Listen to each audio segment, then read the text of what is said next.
Oi oi! How am we all? I hope we're well. I certainly am. How the fuckity fuck are you getting on this delightful Monday? Unless you're in Australia, in which case it's probably Tuesday. Yeah, it's already Tuesday, isn't it? I mean, they're so wrong, they've even got the wrong fucking day. Not a real place, obviously, though. So not a problem. It's not a problem. It's not. And anyone who says otherwise is probably a Marxist capitalist. That's what I reckon. Anyway, hello there, everybody. We're going to be with the nudge.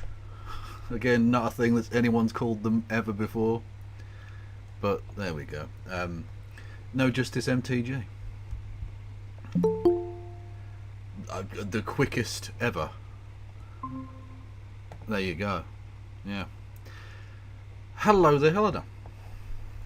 Hello, Kevin. How you doing? I'm very well. How are you? I'm actually awake at the time I said we were going to stream, which it helps. Well, you're clearly not the degenerate I expected, and I will have to cancel this stream. I apologise, everybody. No, yeah, it's, well, our recent tradition of doing things a day later than we should, really. Absolutely. Yeah. Why not, I guess. Oh, we've got a Fisher in chat, everyone. Leckers wants a gifted sub. And I am, look, they call me the Fisher of men because I go around hitting men with my rod. That's a weird phrase, Kev, don't do that. Yes, and you can, of course, give money to both myself and No Justice in the various forms that are usually available. Much love to you all. Absolutely. How was your weekend? Yeah, it wasn't bad. I was playing a lot of Magic yesterday. Well, hang on, you can't follow "It wasn't bad" with "I was playing Magic," because those two things are completely contradictory. What did I do on Saturday? I didn't do anything on Saturday. I didn't sleep on Friday night. That's what happened. So I spent Saturday trying to keep myself awake and then failing. Fair enough. As you well know. Yes, quite so. Thank you, Sugar Horse, for the 5 gifted. Appreciate you, and thank you, Idiosyncrasy, for re-upping your Prime Subarino. Yeah. Seamless. You say you're surprised I didn't use the jumping Elon image as my background tonight. You may notice that the image, the famous historical image I'm using of the displaying of the corpse of Benito Mussolini and Claudia Petacci, etc., has had one person added to it, upside down, discoloured, to make it seem like they were also a part of that. It may also be that that person is a person known to you, perhaps the richest man on earth right now. Anyway, never mind. A little too subtle. Yeah. The Elon 9/11 jumping meme was crisp. It was. I mean, imagine that. Imagine spending $44 billion, most of which you pissed up the wall, because it's gone now. Like that, it's not worth it. It's basically 4chan with a few cat memes, and people now just spend their days like making image of you being the falling man on 9/11. That's what people think. He's taken 20 years of the most amazing PR campaign in history, of people making believe that he's like awesome. Literally fucking Iron Man in the film Iron Man. The man, who creates a suit that means he can fucking fly and like has like a crazy heart thing that means it's like whatever, right? The most amazing brain genius in the history of comics or whatever says, "Oh, that's a great idea you had on that car, Elon. I'll talk to you later about it." In a fucking movie. And he pissed all at the wall because people went, "Oh no, actually no, he's actually not very clever, is he? He's actually just a horrible little bastard." Yeah. So that's fun. Capitalism does not reward the best. I'll just put it that way. Anyway, did you know that history started a year ago today? True. The very first act of violence ever occurred in history in the entirety of the Middle East. Yeah, was a year ago. Benjamin Netanyahu was just innocently strolling around in his own land, territory that he owns personally, and then he was murderized by the people of Doncaster. That is a mixture of memes. That is a mixture of memes. You've either been watching for a year or you won't get that, and that's fine. Yes, so October the 7th happened. We obviously condemned the hummus, naturally. Also, did you see our glorious leader put out a statement in which he didn't mention the state of Israel at all, but did mention the Jews? Yeah, like those are 2 different things. Those are 2 different things. And I thought we were legitimately to believe, according to the definition of anti-Semitism that everyone was forced to use, the conflation of Israel with Jewish people was anti-Semitic. Yeah, absolutely. And almost like that, how I have bad consequences if a state which actually isn't representative of anybody other than itself takes the claim of representing an entire ethnic group and then does obscene atrocities and war crimes in that name. That's bad, because they're claiming to be a representative whilst doing bad things. Yes. And they're not the representative. They're not that at all. Yeah, very much so. Anyway, I'm sure we'll talk about this a little bit more as we go along. What have you made about the actual Prime Minister stepping down, though? Sue Gray, I'm referring to, of course. The actual Prime Minister. The funny part about all of this is that there's loads of speculation going on about why she quit. And honestly, do you remember that story from last year? I think it was, where Sue Gray, it was leaked to the press, funny enough, that Sue Gray had told everybody else in like the Starmer Politburo, stop leaking things to the press, and then someone leaked that story to the press. Like leakception, yes. I genuinely, obviously we've been discussing how now that they've won their victory and they've destroyed the left because they're obsessed with this faction and fighting, it's now become a circular firing squad of people who are addicted to fighting each other politically, internally, and now fighting each other because they've got no one else to fight. Yeah. I honestly think that the reason that Sue Gray quit is because she was bored of dealing with these people. But she just realised that it's completely dysfunctional. These people are unmanageable, and if they want to treat it like a pigsty, they can quite frankly just cover each other's in shit and leave her to herself. Yes and no. I think she definitely wanted to get out of Westminster, but as always with this government, they have corruption hard baked into everything. Like it's like their message in if they were a Blackpool stick of rock would just be corruption. That is what they are, completely to the core.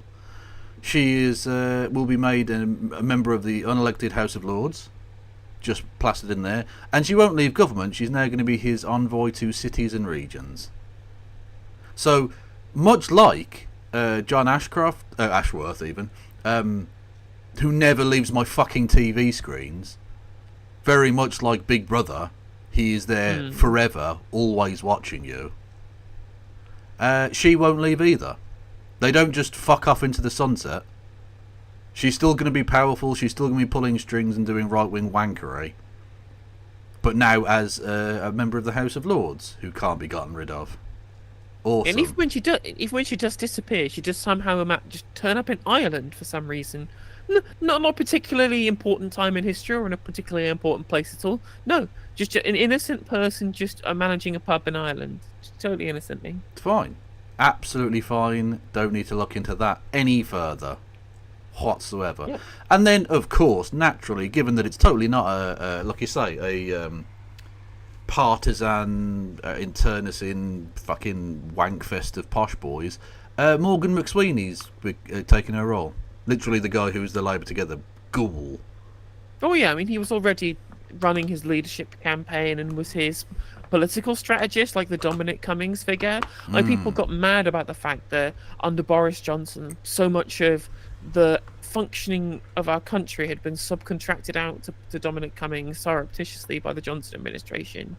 Yet all of these self-same people who are going to who just going to completely ignore this. They're going to be completely ignore what should be an identical criticism they would make of Morgan McSweeney being the Dominic Cummings figure of 2024. Yeah, but there's Dominic Cummings, but he's driving to Barnard Castle in a red car instead of a blue car, so it's fine. Actually. So I wonder if we can just find out if someone's going to leak that Morgan McSweeney somehow broke lockdown rules, and not only can Labour be the same in policy and in terms of corruption, they can also be the same in terms of scandals as well.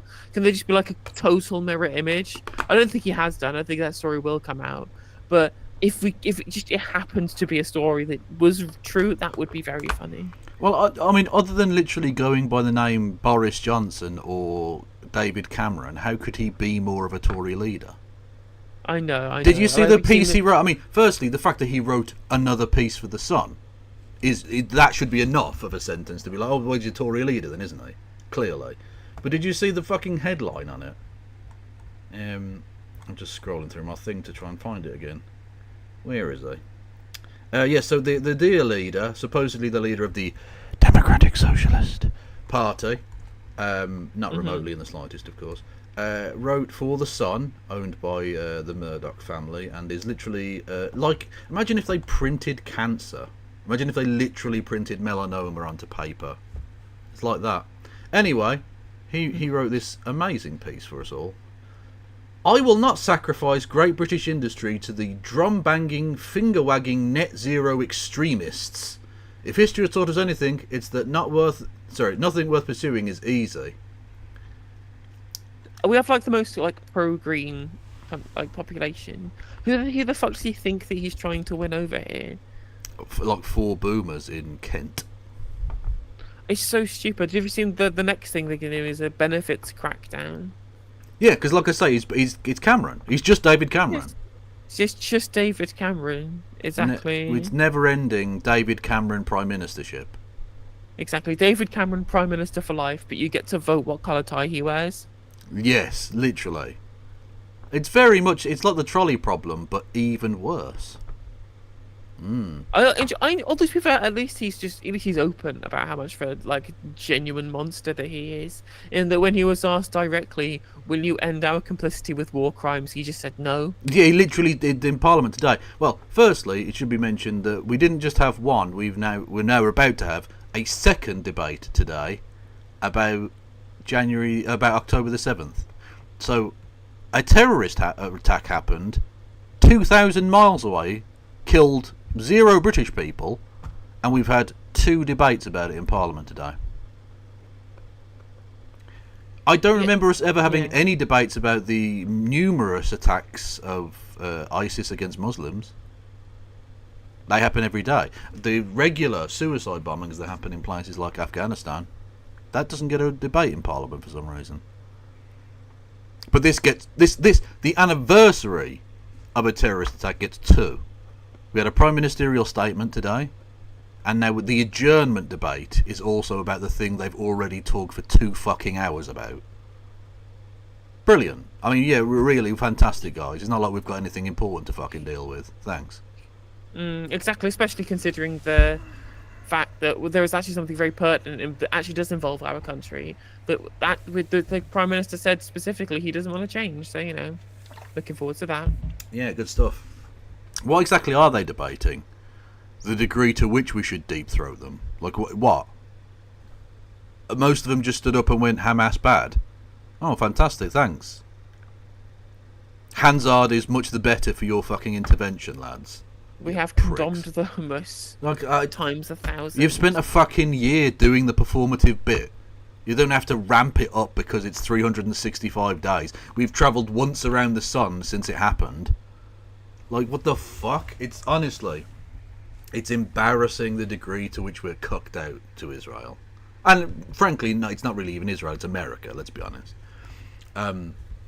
Israel is just the proxy by which we're being cucked right now. Yeah, it could be anything else. It could have been Ukraine, it could have been, I don't know, some sort of fucking coup in South America, whatever. We'll support anything America wants us to because we can't afford not to. So pathetically in hock to them, are we? Indeed so. Anyway, shall we watch Laura Kuenssberg talk to 3 Zionists and then berate the one person who wasn't a Zionist? What I will say, before we do move on, obviously, following on to that, Keir Starmer writing in The Sun, did you see Supertansky on Twitter just pretend that they weren't endorsed by The Sun? Hang on, what? How does on that... Twitter, right, okay. She said, someone said they were backed by The Sun and Rupert Murdoch, and she says, no, they weren't, when this is explicitly true. Just literally 100%. They literally did, yeah. I remember the headline because it was cringy football-related guff, because it was during the Euros, so, and it was like, Britain needs a change of manager, and we're not talking about sacking Gareth Southgate. It was literally the fucking front page of The Sun. What are you talking about? See, they're not good faith interlocutors, these people. They're fucking weird little cultists. Yep. Honestly, and I don't even get it. Like, I understand buying into a cult with an awesome leader, with like a leader that has charisma and offers you something worthwhile. Like, if you're desperate to escape the humdrum nature of your life, and a charismatic lunatic A gets you hooked on drugs, and B tells you they're gonna fucking fly you to the secret planet Nibiru, I get why that would be like an enticing offer for a very damaged person. Keir Starmer is the most boring drip in history and is promising to freeze your granddad to death. Honestly, just like the genuinely like the cult of centrism at this point. It's all it is. Yeah. It's all it is. Again, this is why the phrase "the adults are in the room" really rubs me up the wrong way, and why I've kind of pilloried it and parodied it so much on stream, is because it is the perfect encapsulation of how the entirety of their politics is based on vibes, and how they just want to forget about politics. They want politics to go away. That's the only political belief that they have, is the fact that more politics is bad, and we need to be able to ignore it, because of course that's what they used to do before, because people who have real problems can't ignore politics. Yeah. And every time I see more of this fucking disintegration of this government, and I honestly don't think he's gonna survive at all. Like I don't see Keith surviving to like the end of next year at this rate. Honestly, like we haven't even had the stresses of on the NHS of a winter yet, and he's corrupt. The collapse in government.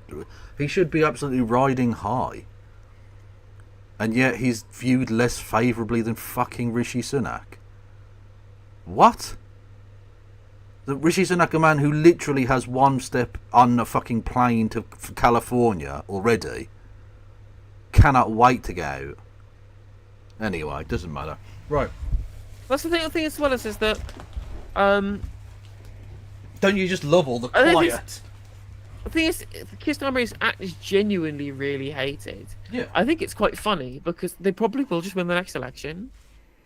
Well, because the Tories are shit. Yeah, the Tories are shit. Farage doesn't have nearly the pull with most of the country that his supporters seem to think he has. The Lib Dems will be able to cut into whatever. They probably will win, or at the very least it'll be some sort of coalition-y type thing. The Tories basically have made themselves unelectable. Not just in the way that like they have bad policies. They've always had bad policies. They've essentially sold themselves out completely to a cohort of people who are about to freeze to death. Like, literally, yeah. If you back just 60-year-olds, that means you've got, like, a 10-year lifespan. I'm sorry, lads, like, that's just the way it fucking works. You've completely sold out all of the generations younger than that. You've explicitly told them you're not interested in governing on their behalf.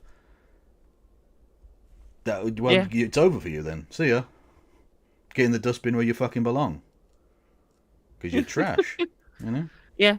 I think he might actually quit, not even necessarily being forced by the party. I think he'll just get sick of being Prime Minister.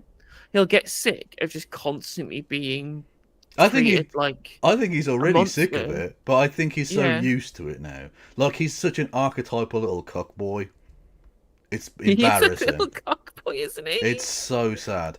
He's honestly like the most chinless little fuck. He's just an empty briefcase filled with other people's piss. That's all the Keir Starmer is. So I don't think it'll be that. I think he will just be forced out. I think one day Wes Streeting will actually grow a spine and just walk in and say, "I'm fucking Prime Minister now. Get out, you cunt!" And that will be it. And he'll literally just go up and go, "Okay then, Wesley, bye," and just leave and never come back. Yeah, exactly. 100%. Oh, you know what it reminds me of? It reminds me of the America First caucus telling Kevin McCarthy, "Yeah, it's fine. We'll vote for you to be Speaker as long as you vote." As long as you make it so that we can vote you out literally whenever we want at any point, but we promise we won't use it. I feel like that's what Labour together are like with Keir Starmer. It's like, we'll make you Prime Minister under the proviso that at any point we can just get rid of you and replace you with Wes Streeting. Exactly, yeah. We won't murder you, but we will install a sword of Damocles. So, like, and we definitely won't use it. But, you know, we just got a comically large pair of scissors for no reason. So, checkmate. I just think I feel sorry for Keir Starmer's kids. Like, you must like the whole nation just constantly talking about how much of a monster he is because he is one. I feel sorry for them anyway because they came out of his balls. Well, that's just sad. True. Imagine how much you'd hate yourself if you came out of Keir Starmer. Oh my god, that's tragic. But yeah, and then every day you have to go to school and you're like, "Oh yeah, your dad's a cunt. Why is your dad trying to freeze our grandparents to death?" There was also. Did you read the article in the Times? Amazing. By the son of the ex-Tory Welsh secretary, Simon Hart. His son, who's called Adam Hart, did a piece in the Times moaning about how it was awful being at university because people would point at his dad on TV and call his dad a cunt. And I was just like, well, maybe if your dad hadn't served in the government that socially murdered hundreds of thousands of the British people, maybe your friends wouldn't be doing this in front of you. What was so offensive to him about the accurate labelling of a politician? What was his issue? Thing is, he made some genuinely reasonable points about how it was not a good life being the son of a politician, because every time that there was an election, they would have security cameras and panic buttons fitted in their houses because, of course, this was after David Amos and Joe Cox were murdered. But what's frustrating is that this wasn't people being rude on social media that meant that we were required to have these protections. they had these protections because like far right people murdered people because they were Also, deranged like like, people. I It know it's was nothing to do with people. It was nothing to do with the fact that people at university had no Tories in their Twitter bios. also look, Tinder bios, sorry. I know it's not his problem because he's the son of a politician, but like the fact that there are repercussions to being a politician, and yet we're supposed to feel really sorry for them as they literally murder hundreds of thousands of people. I mean, Like that's exactly I right, isn't don't it? care. I honestly don't care. I hope you are fucking miserable, you little cunt. Not the son, because the son hasn't done anything. But the politicians should face fucking consequences. If you act in ways that are damaging to the British people, you should feel the consequences of that. Not in the form of terrorism or being fucking murdered. But you shouldn't be given a fucking easy life. Like, oh no, someone threw a stone at the window of my constituency office. You know what? Fuck off then. If you can't handle the fucking thing, like you sent police round to fucking evict people out of their houses that they can't afford to pay rent on. How is that less violent? You're Oh fine. yeah. You're fucking safe, mate. You've got a fucking armed guard with you. You're in a bomb-proof fucking car. The person freezing to death on the street because you fucking made them homeless, they're not. Sorry, Yeah, I got a bit emotional there. Apologies. I mean, but it is absolutely again just this person, this again. First of all, it was very funny just how inbred our journalism is. In the Sam Coates wrote this glowing tweet. Oh, this guy's a really excellent writer, talking about his dad, the MP, and I'm just like, yeah, of course the son of an MP wants to be a fucking journalist, and of course, super easy for this nepo baby wanker to get published. He also looked like a cunt too. Like Yeah. he had like chin length hair that he had entirely combed back, slicked back. Oh Just no. looked like the worst apprentice contestant you've ever seen in your life. I've That's never exactly seen the him, and vibe yet that I he gave reckon off. I've never seen the person you're referring to, and I reckon I could pick him out in a lineup already. Just on this one description, I know what he looks like exactly. But I mean, if you just Google Adam Hart, Simon Hart's son or whatever, and you'll know 100% exactly why Let's have a look. I said what I said. Adam Hart MP son. Right. Shush. My dad was a Tory MP. Why I didn't tell? Yeah, wanker. Yeah. Literally apprentice contestant. It's Yeah. the only thing that I can think of when I see him is that he looks like an apprentice contestant. Honestly, both of them are a fantastic advert for abortion. Is all I can say. I mean, things what that he finished off his article with. Well, people asked me if I'd ever follow my dad into politics, and my life of living as an MP's son means I will never happen. I'm like, oh, so you're saying the bullying Tories makes them less likely to get into politics? Well, you're definitely not putting me off the idea. Yeah, exactly. Yeah. Okay, we'll do that then. Cool. Yeah, awesome. Why I didn't tell my friends? Yeah, I wouldn't tell my friends that my dad was part of a government that was socially murdering hundreds of thousands of people. Yeah, I'm not surprised, mate. I'm not surprised. But and also what's funny, this MP as well has head of the Countryside Alliance for like 6 years as well. So not only is this person a part of an organization that murders poor people, but also part of an organization that murders foxes as well. Like they don't just let the humans have to deal with fucking substandard conditions that cause hundreds of thousands of excess deaths. No, they also go out and brutally murder foxes too. So I mean, just a real class act all round. Lovely. Oh guy. yeah, Lovely. a real fucking waste cadet. Yes, awful trash boy. Anyhow, thank you to who was it? James Holmes for gifting 5 memberships. Much love to you. Don't forget you can gift subs and memberships and bits messages and super chats and all of that to both myself and No Justice of the MTGs immediately or later, but maybe now, but maybe later. I don't know. Definitely. Yes. I guess it's actually that kid did have Draco Malfoy vibes. I don't know what that is. That was a Harry Potter reference. Oh, sorry, I don't do transphobia. Sorry, I don't know. True. I don't know what that is.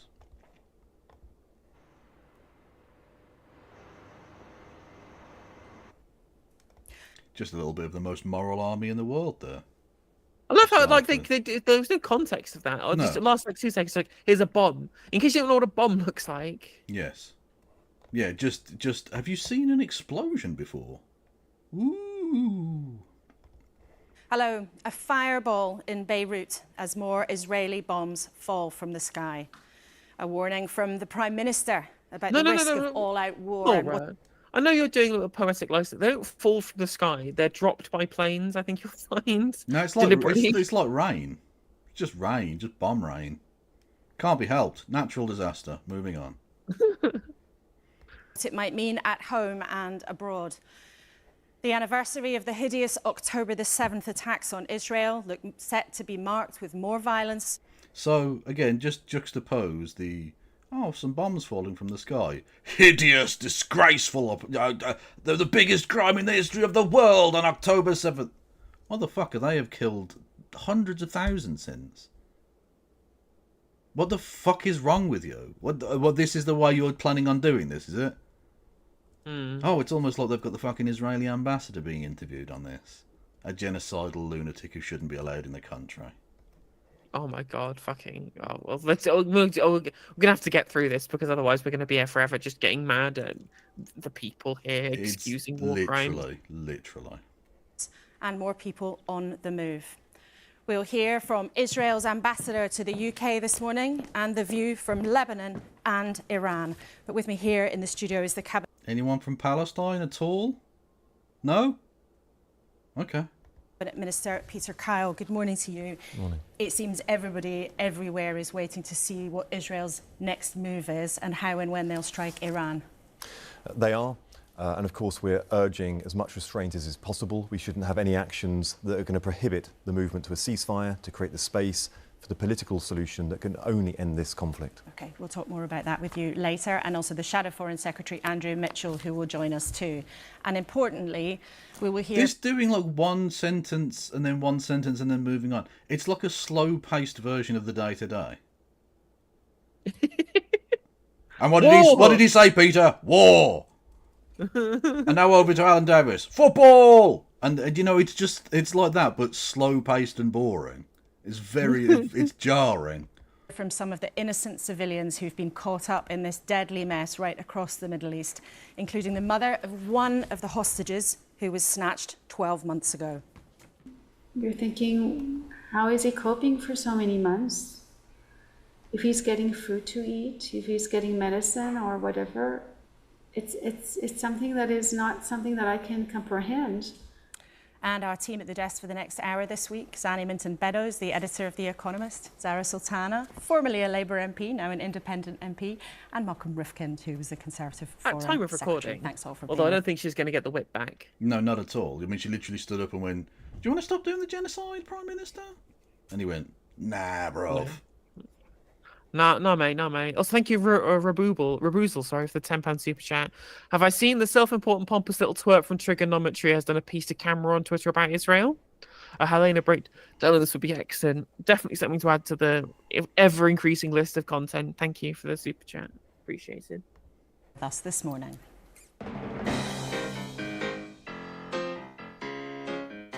Bombs are falling on the East Coast.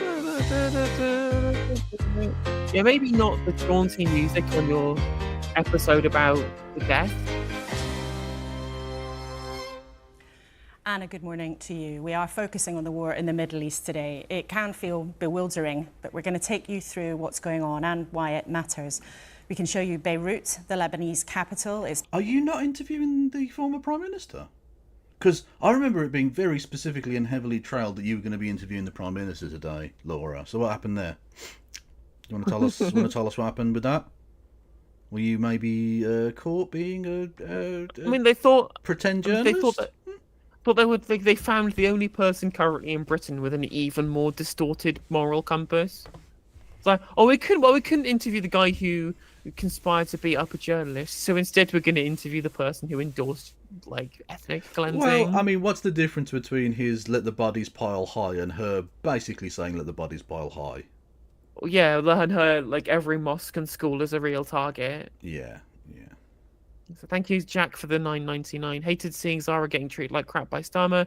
Keith making the very moral for case for socialism by saying war crimes are fine. Yeah, it's just not an issue, though. It's not an issue. Not an issue. No.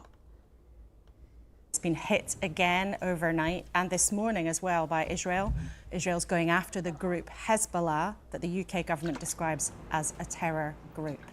Then let's take you to the front pages of the papers. There's so much news around this morning. The Sunday People splashes on what it calls the last flight out of hell. That is the last government chartered plane from Lebanon bringing Brits home. It's leaving today.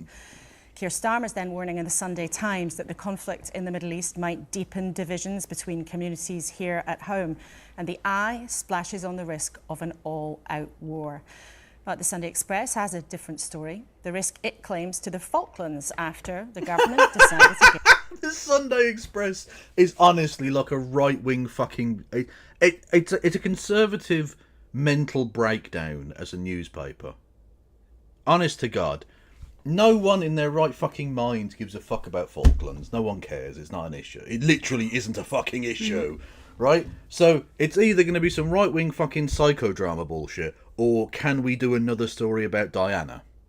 That's it. That's the Sunday Express as a paper. What the fuck is this? Troops on red alert. A country whose economy is literally dead. It is a corpse. Javier Milei literally fucking murdered it with his bare hands. And they've got no... what, they're going to invade, are they? The Penguins alone will be able to defeat the fucking Argentine army right now. But this Chagos Island stuff is it's just embarrassing. So embarrassing from the fucking colonial nostalgia. It's incredibly high levels of embarrassing. Do you see Tom Harwood tweeting out, I just can't bear Britain in decline? And I'm like, what? That we decided to comply with an ICJ ruling over the self-determination of the Chagosians? Like, every time he says anything, I just want to tweet back at him the image of him going, if Boris wins, the 20s is going to be roaring. Exactly, and I'm just like, yeah, no, the Britain isn't in decline because of all the dead poor people or the depreciating living standards or anything like that, or all the people who died during the coronavirus pandemic and the fact that schools fall on people's heads. But unfortunately, he's a posh boy, privately educated little prick, so you don't have to care about what happens to state schools or what happens to poor people. But what's really what's actually symbolic of Britain's kind of furthering decline is the fact that we give land that we illegally occupied back to people who deserve it. That's what's terrible about modern Britain. Yeah, I mean, it just goes to show you, as much as they'll deny it, these people would have been absolutely in lockstep with the colonial experiment. They would have been absolutely fine with it. They'd have been going, actually, you know what, the soldiers at the Amritsar so-called massacre were scared for their lives and were merely protecting British interests. They just had a right to defend themselves. They had a right to defend themselves. Stand your ground, okay?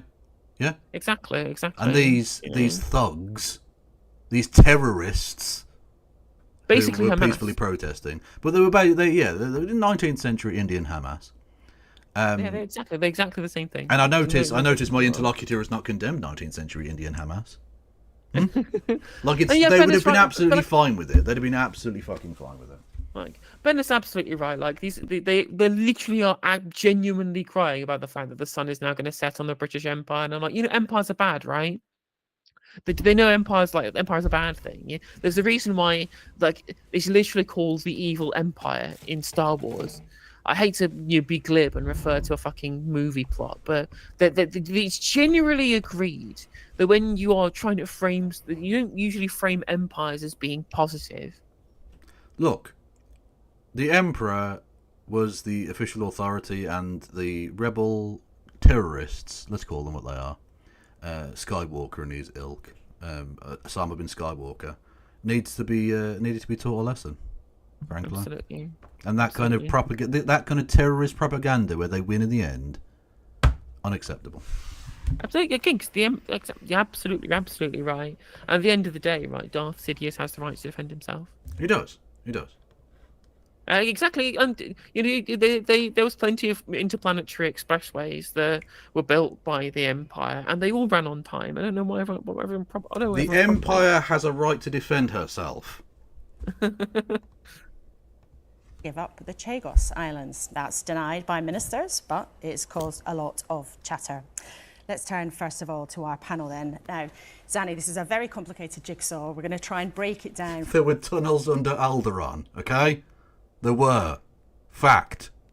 For everybody watching this morning, but it seems as we were hearing from Peter Kyle, the real moment now is what does Israel do to retaliate against the Iranian attacks? I think that's absolutely right. Israel has promised a... Whoa, not what can we do to de-escalate the situation? How can we best support our ally in escalating further?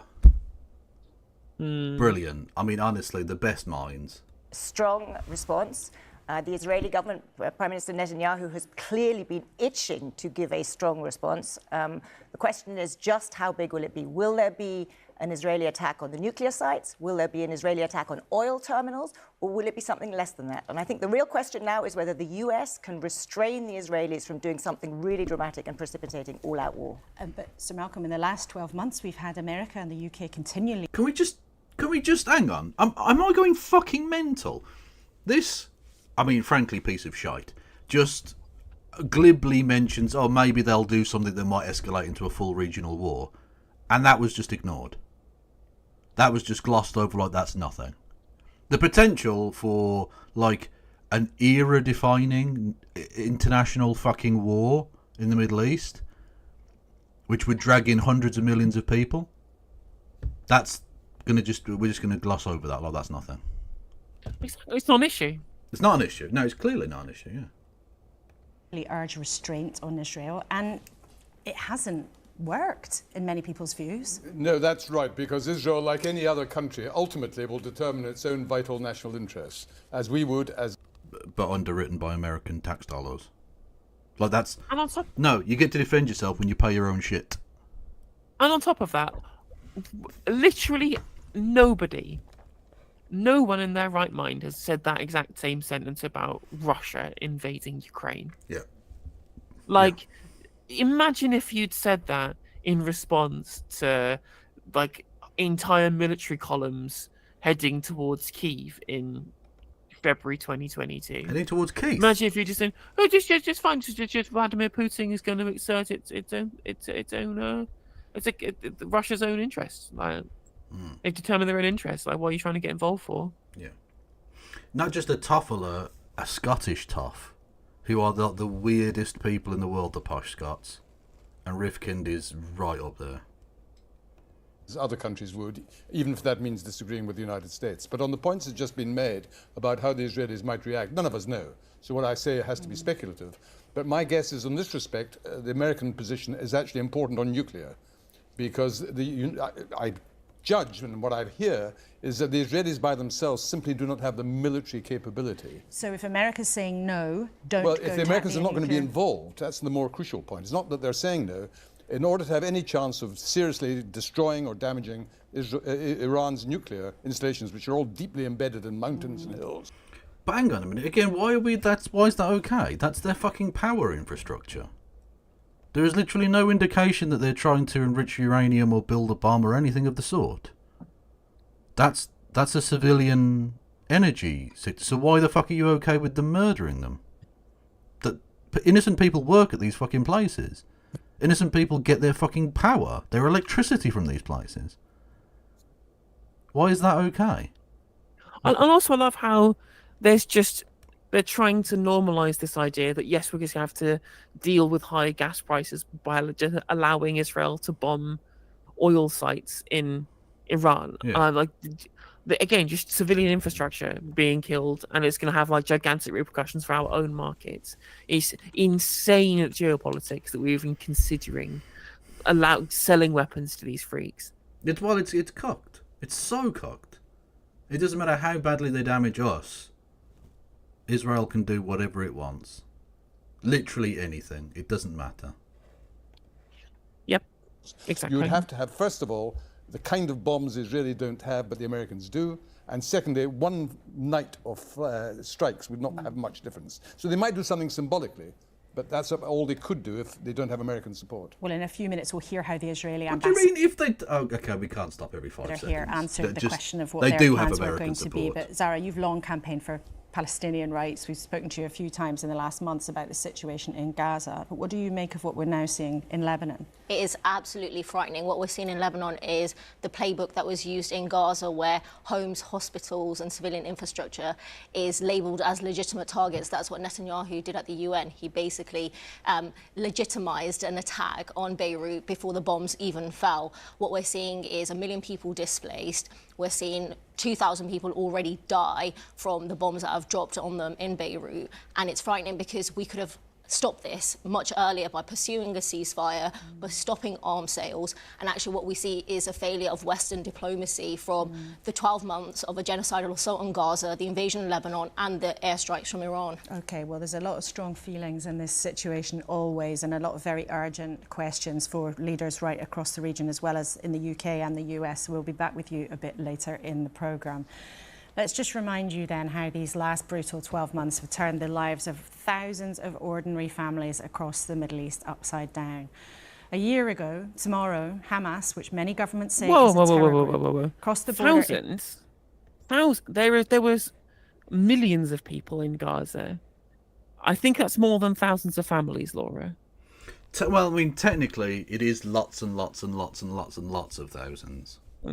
But you know what I mean, like, you know, the scale, like, I think that's really undermining the scale there. Like, you could say thousands of families have been wiped out, their entire bloodlines erased. Yeah. Which, that would be true. But saying that families' lives have been upended as well. Sorry. Yeah, no, I was just going to say that that's directly genocidal. Yeah. And yet, whereas the idea that thousands of people have just been affected, no, the entire population of Gaza has been affected. Find me a single Gazan who hasn't been displaced like a fucking 1,000 times at this point. Yeah. Into Israel and killed more than 1,000 people and took more than 200 people hostage. The attacks, as you probably haven't been able to... Well, they killed about 800 people, didn't they? And then 400 soldiers. Or 400 security personnel, yeah. So it was either soldiers or police or whatever. People who were administering an occupation. Yeah, so not really people. Legitimate military objectives, you would call them. Like, people who would be counted as combatants within laws of armed conflict. Scum. I'm just going to put it out there. Forget began at a music festival where many young people had just gone to dance and have a good time. One of them was Alon Ohel, who was just 22 years old. I spoke to his mother, Edith, who hasn't heard from him since. Sometimes it's really hard to breathe when you think about it. Like, I don't know if he's in the tunnels. No, I genuinely don't mean to belittle this person's pain, and I'm sure it's absolutely genuine. But notice that in the entire year since the start of history, at no point have we seen this kind of fawning, hagiographic bullshit about the Palestinian people. We don't hear Palestinian mothers get given this kind of sympathetic hearing on this show or virtually any other in the UK media. And I think that's very telling as to how pathetically cocked the entire establishment is to Zionism. I'm like, we just like have these. It's specifically individualize every single family of the hostages and of course the prisoners of war. So it's important to understand that every single civilian who is in Gaza from Israel, they are all hostages. They are all people who these are all war crimes. These are all violation of international law to take hostages of civilians. But military personnel who are in Gaza, they are prisoners of war because that's what happens with military personnel. If you administer an occupation and you're taken as a prisoner of war, you're not a hostage.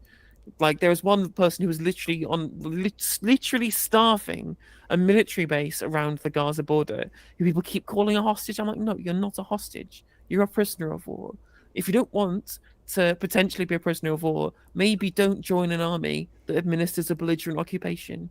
Just a little tip from me to you. Most moral army in the world, though. It said so in the media, so it must be true. You know, you're thinking, how is he coping for so many months?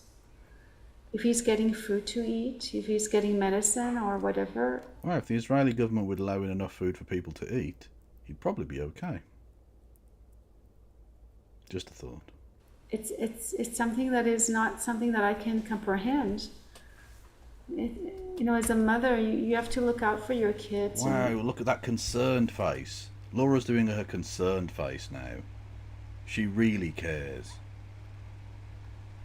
And you have to make sure that they are safe. So in my situation, it's a heartbreaking thing. I wake up every morning doing everything I can to bring him home before I go back to to sleep or at night. I think, if I did everything I could. And sometimes it's very hard to answer those questions. Can you tell us then something about him? What kind of young man is he? Well, he loves... Again, at what point do we ever hear about a Palestinian who was fucking murdered and one of their family gets given time to be like, he was awesome, he was lovely, he was the greatest kid ever? It hasn't happened ever. There's literally a British Palestinian who had 20 members of his family killed. 20. And the most he can get in terms of an interview is being spoken to on Novara Media, which of course is a good thing. I'm glad that my associates over at Novara are actually interviewing people with an intimate connection to this conflict. But when has this person ever been interviewed on the BBC or anything like that? True. About the fact that 20 members of his family have been killed? Also, like, you don't need to get the plug in. We know you're a company girl. It's fine, okay? It's fine. Go and watch Novara Media. What is this? Day one, documenting everyone in Ramadan cars. I'll look at that off screen. Thank you, Mr. Sano.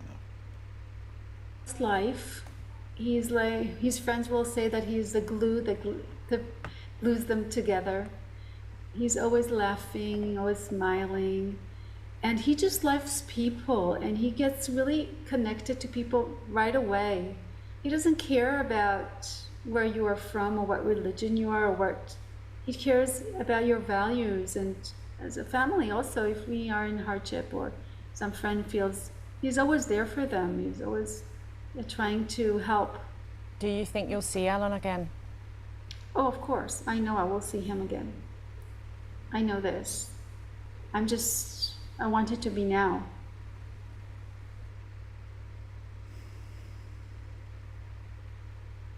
Well, Israel's answer to those attacks, an invasion of Gaza and months of airstrikes on the territory run by Hamas, which crucially is backed by Iran, Israel's bitter adversary.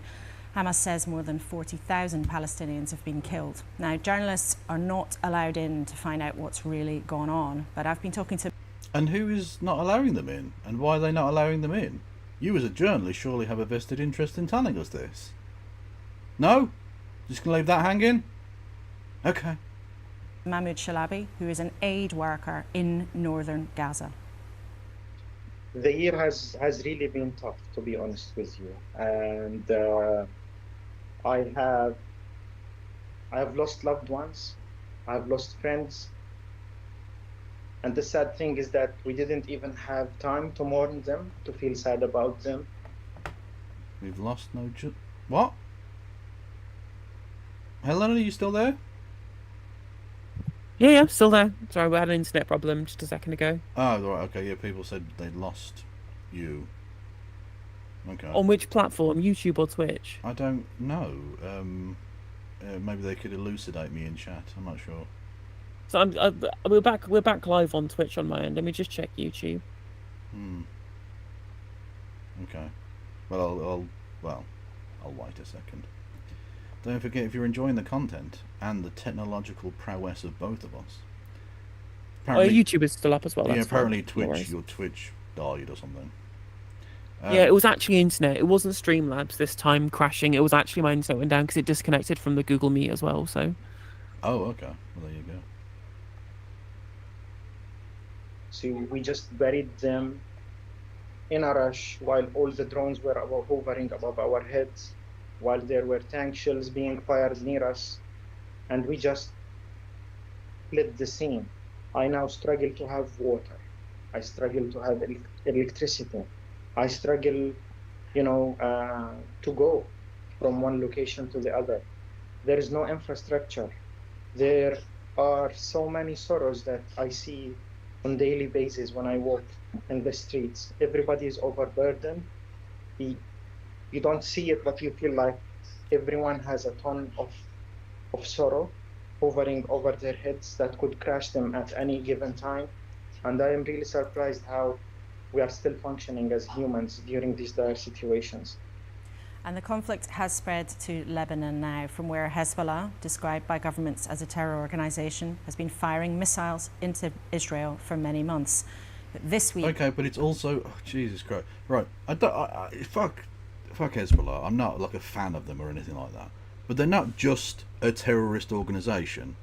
They also have a political wing, which is a part of the governing coalition of the government of Lebanon, which we recognise. The UK government recognises and has diplomatic relations with the government of Lebanon, including Hezbollah. So, like, stop just saying they're terrorists like they're fucking ISIS or some shit. What's interesting is that the framing now from the BBC is they are described as terrorists by the government. Now, I think this is a change in language because there was this... Did you know we saw there was this whole thing where a bunch of organisations got together to condemn the BBC for being anti-Israel, if you can imagine such a thing. When clearly absolutely ludicrous. Fucking mental. One of the most farcically biased pro-Israeli fucking organisations. Yeah, is that one of the things that they are obligated to do is speak with to be non-partisan. They're specifically mandated to do so by the BBC Charter. So what they can't do, one of the things they said was being anti-Israel is that they didn't describe Hamas or Hezbollah as being terrorist groups. They described them as being militant groups for the entirety of the conflict. And they said this is anti-Israel because you're not describing them as terrorism. But they literally cannot do this because, of course, they now say, well, the government describes them as such. Because that's true. That's not a value judgment being made by the BBC. But the idea of who is or who is not a terrorist it's always kind of subject to opinion a lot of the time because terrorism is a murky concept and trying to have an explicit definition is also very difficult. So the BBC is in no position to be able to describe anything as being terrorist because that would be taking a side. They're not allowed to under their own charter. So the pro-Israel people are getting mad at them being impartial because they don't want partiality. They want it to be pro-Israel. That's explicitly what they want. Now, I think there's plenty of pro-Israel bias, but that always comes out in people's opinions rather than in their official reporting, I think. And so a lot of their official reporting has now been changed to be like, well, the government describes them as being terrorists to try and placate these people. It's pathetic. True, but what I will say is it's not just in people's opinions, it's the editorial stance of how they weight their media coverage. So yeah, officially speaking, they don't come out and say, yay Israel, or yay Hamas, or whatever. But what they do is constantly have journalists berating anyone vaguely pro-Palestinian as condemn the Hamas, condemn the Hamas, condemn the Hamas. And then allowing fucking genocidal scum like the Israeli ambassador to just have their say unabashed, unopposed. That's the problem. But anyway. I mean, it'll be interesting to see how much questioning the Hotzavelli gets from Laura Koonsberg.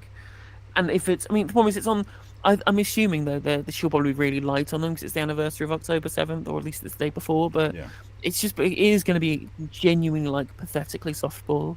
I imagine so, yeah. Israeli troops have gone into Lebanon and been striking from the air, also killing the leaders of Hezbollah, which, like Hamas, is backed by Iran, Israel's bitter foe. And the strikes on Lebanon... But Israel's not backed by the United States, right? No. Not at all. Or Britain. Or basically all of the West. As a proxy for our own... Well, for rich people's interests, shall we say. 100 missiles at Israel this week. Now, Lebanon says more than 1 million people have had to leave their homes. Now, last week we spoke to Brit Emma Bartholomew, who was trying to get back to the UK from Beirut. I'm pleased to tell you that she has made it home, which we thought you would want to know. But her best friend, Elliot, was the one who helped her leave. Elliot's still in Lebanon, and we spoke to him as the danger rises. There is always a sense of fear and uncertainty about what's going to happen. And where the escalation might reach. Refugees are still pouring in from the south. Serious The Beirut face. schools, public schools, they are housing now most of the refugees, and they're full completely. We have a severe lack of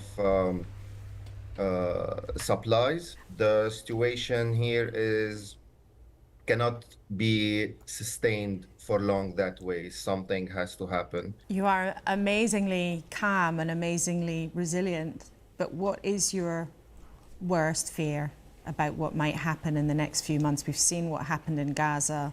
The situation in the Middle East does seem to be incredibly dangerous. Well, my worst fear is exactly that what would happen in Gaza would happen. But I thought the only thing we had to fear was fear itself. No? There are other things to fear. Well, clearly the only thing we have to fear is Hamas. Literally true, which is why I don't go to Doncaster. Here, we feel like we are a statistic, and we're just waiting for our number to come up, and this is not a good feeling. We want to feel like we belong to this world, and we want the world to fight for us, I guess.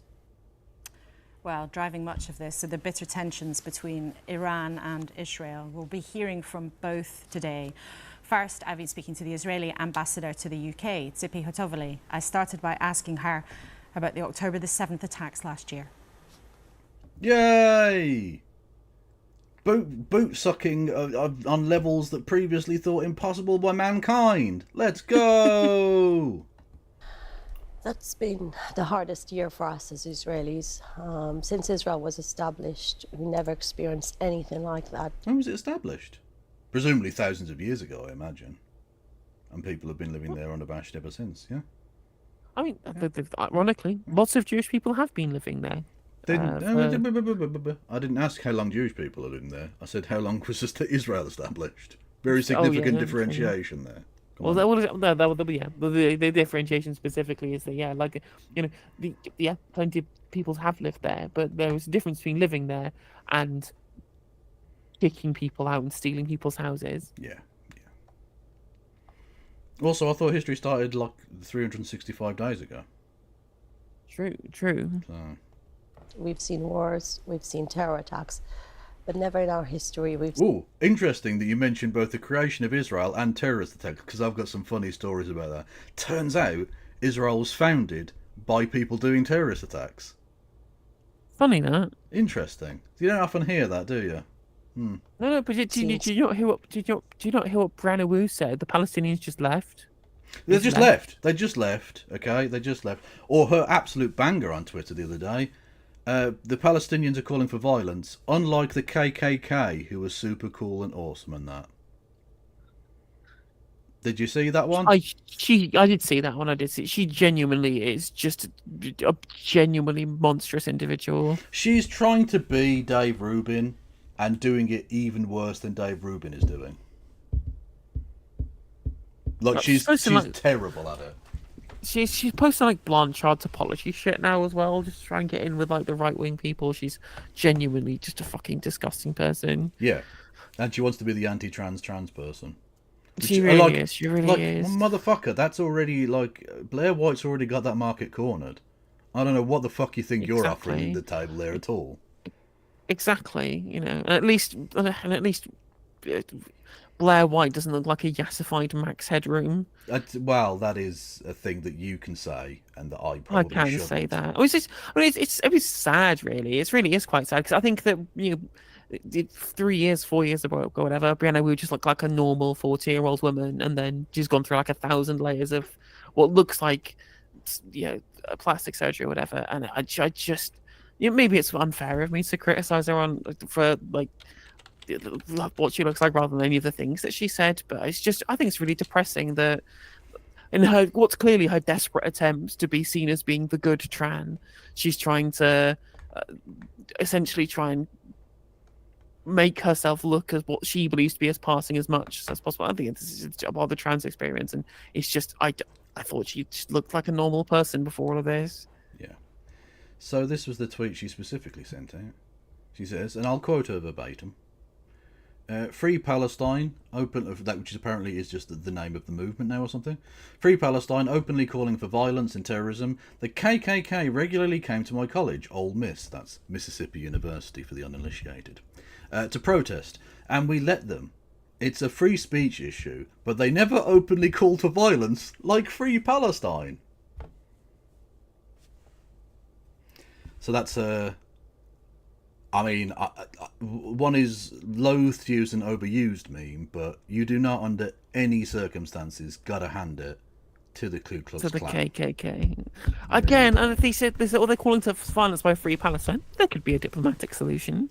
But of course, Israel don't want one because they want all of the land. It's that bit in Peep Show where Superhand says, well, it's mine and I want it all. So it's going to be a no, I'm afraid. Yeah. Or another one, the secret ingredient is crime. It's another perfectly good hands meme. Yeah, the secret ingredient is ethnic cleansing. Which would have made an even weirder fucking follow-on to the bit he was talking about Tom Petty just before. Would have been very strange. Anyway.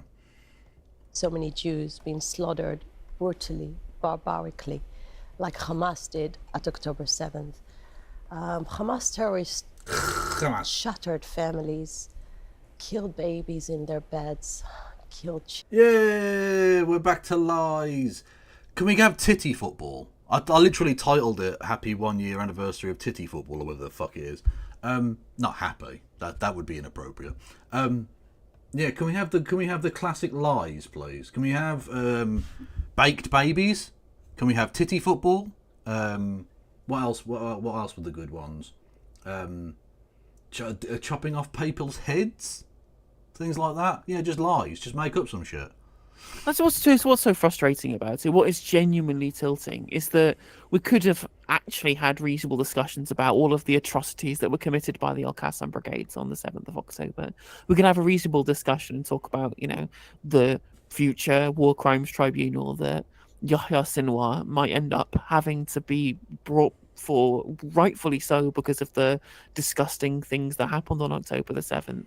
But we can't have this conversation because people who want to be able to use this as a justification for ethnic cleansing have made the reality of what happened on October the 7th so far away from their insane lies that they tell about it that we can't have the conversation. Like, people like Owen Jones have seen the footage of what happened on October the 7th, and it's genuinely it genuinely is revolting. Just the worst atrocities that you can think of committed on civilian populations. But at no point were 40 babies like fucking beheaded. At no point were babies roasted in ovens.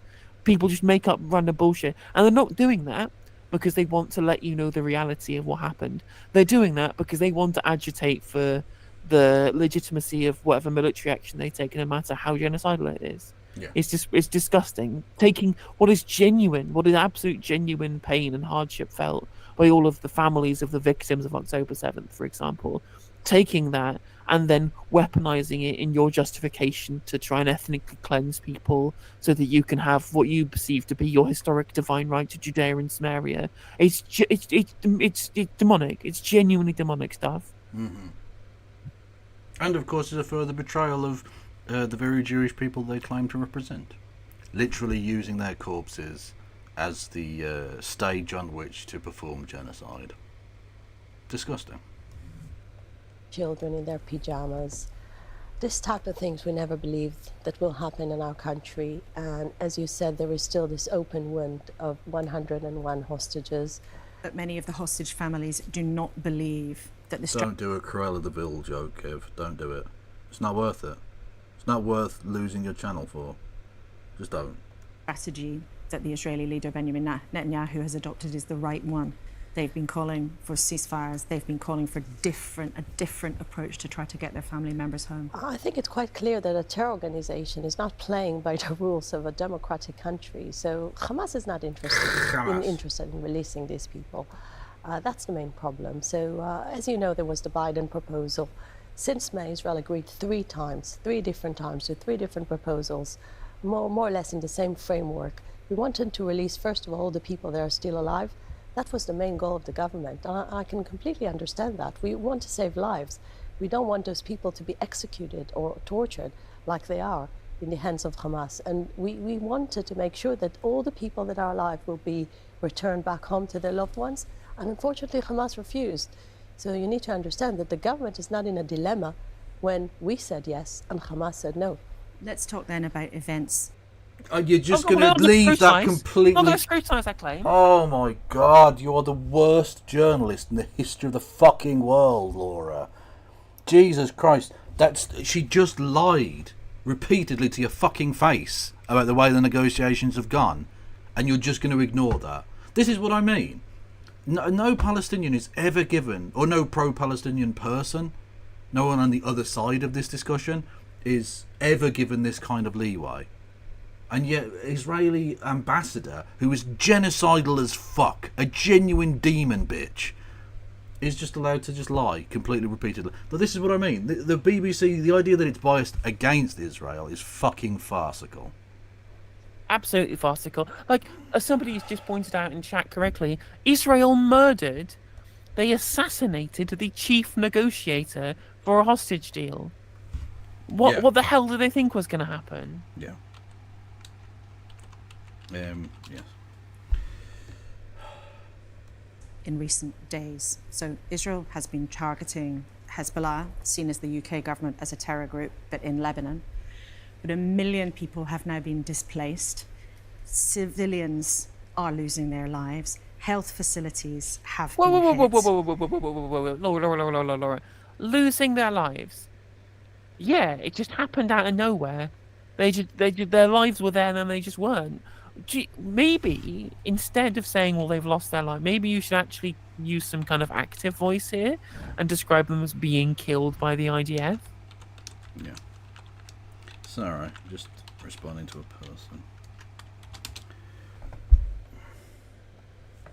Why is it that Israel believes that the loss of civilian life is worth it?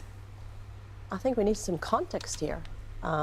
Israel had no interest in any of those wars. We never wanted the war with Lebanon.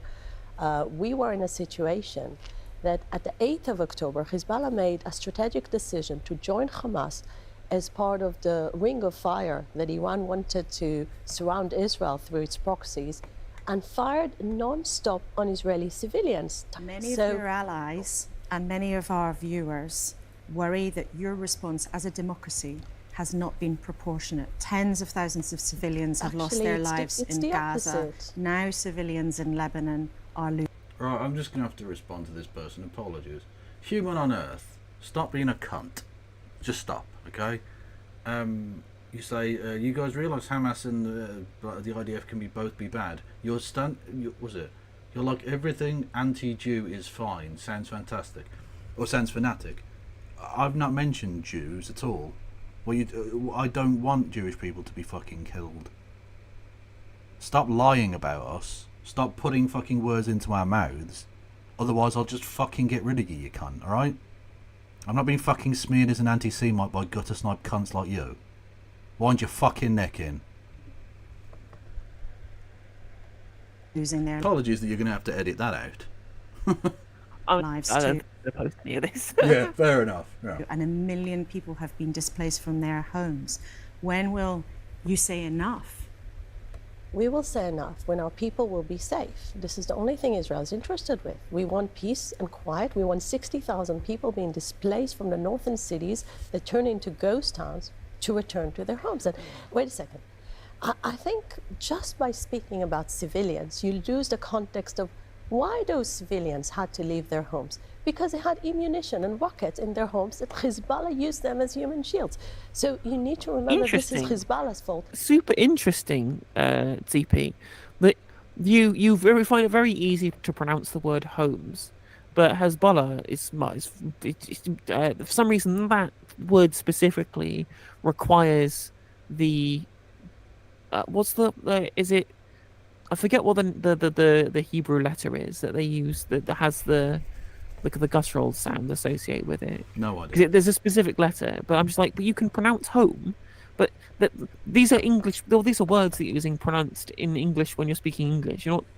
It doesn't make any sense to me. Well, this is why I do the joke of saying Hamas, because they're doing it like they make it sound scary and ethnic. When actually they're sort of essentially speaking a Semitic language similar to Hebrew. Like Hebrew has a lot of those words that sound, like you say, guttural. It's fine, that's the way it's pronounced, I don't really give a fuck. But they're doing it specifically for that reason. It's pretty gross. Right, I see. Yeah. Okay. Look, I think it's to make it sound like, bad. In the way that the Viet Cong were never called the Viet Cong, they were called the Viet Minh. But that didn't sound scary enough, so the Americans made up a different name for them.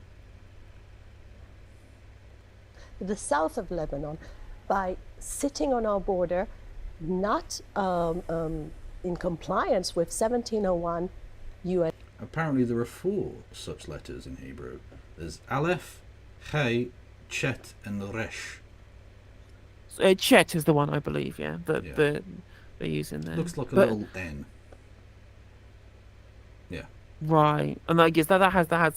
But yeah, again, like, because of course they're translating from like Arabic into Hebrew and then using that word. But you're speaking in English. You need to translate it into Hebrew to speak at us. Yeah. It just doesn't. It just doesn't register. Again, like, I mean, you're probably right about them just trying to make it sound scary, but I think so. Like I say, they do it so regularly that it's become like a meme on my channel where I go Hamas and Hezbollah.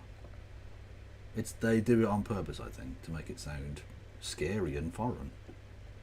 UN resolution. So we're talking about UN resolution from 2006, full implementation of that. Hezbollah should be beyond the Litani River. Also, do you want to talk about all of those other UN resolutions that you refuse to follow? At any point? I don't know. Resolution 192, the right of return. Yeah? Any of those? No? Okay. Not on our doorstep. Hezbollah was planning to do the same ground invasion that Hamas planned. Israel cannot afford another 7th of October. But you say the UN there, you mentioned the UN Resolution 1701 there. The UN has also said that what Israel's doing in the West Bank, for example, is a highly concerning pattern of the unlawful use of force. And our Prime Minister Keir Starmer has They also described it as apartheid. Yeah, but that's a scary one. You can't use that. You have to use the most couched, pathetic diplomatic language. Yeah. They may have maybe kind of almost reached a line where maybe we're thinking about calling it possibly a little bit of a break of international law, maybe? Like that thing. That a better future for Israel, which the UK wants, will not be won by traumatising and orphaning another generation. Does Benjamin Netanyahu not listen to allies calling for restraint? No. We're listening to all our allies. We appreciate very much Britain's support. Ignoring them? Wait a second. We appreciate very much Britain's support. Britain is a great ally of Israel. But at the same time, what would Britain do if it was under 10,000 rockets non-stop? Can you imagine Liverpool and Manchester being abandoned for a year? I cannot imagine even 10 minutes that your We had this. Like, we had this. It wasn't rockets necessarily, but it was terrorist attacks. We had these things, and you know what we did is we had a negotiation with the people who were doing it, and we had the Good Friday Agreement, and then the attack stopped. We literally just said, well, maybe we should have a system in place as to ensuring that when people decide that Northern Ireland should be returned, the 6 counties should be returned to their rightful owners, once that is the democratic will of those people, then it should happen. Like, we went and we said, well, instead of just trying to have an endless war about this, should we just have a negotiation about what happens in this area? And then the attack stopped. It was really simple. I mean, it wasn't simple, it was very difficult. But, it's possible. You could do that, but you don't want to give up the territory, do you? So, to the question from chat about how many UN Security Council resolutions Israel is in contravention of, currently dating back as far as 1968, Israel is in contravention of at least 30 UN Security Council resolutions. Absolutely. Just another diplomatic Western ally, a liberal democracy like any other. Yeah. Now, this is the same country that was baying for blood when Saddam Hussein thought about maybe breaking one resolution and then didn't. Just saying. I'm sure he's Prime broken plenty of Minister others, though. Oh no, he probably did, but we're talking specifically about the IEA inspectors at those two sites, which he then agreed to lower them in anyway, but we still went to war and killed 100,000 Iraqis and displaced 2 million. Great. Awesome, thanks.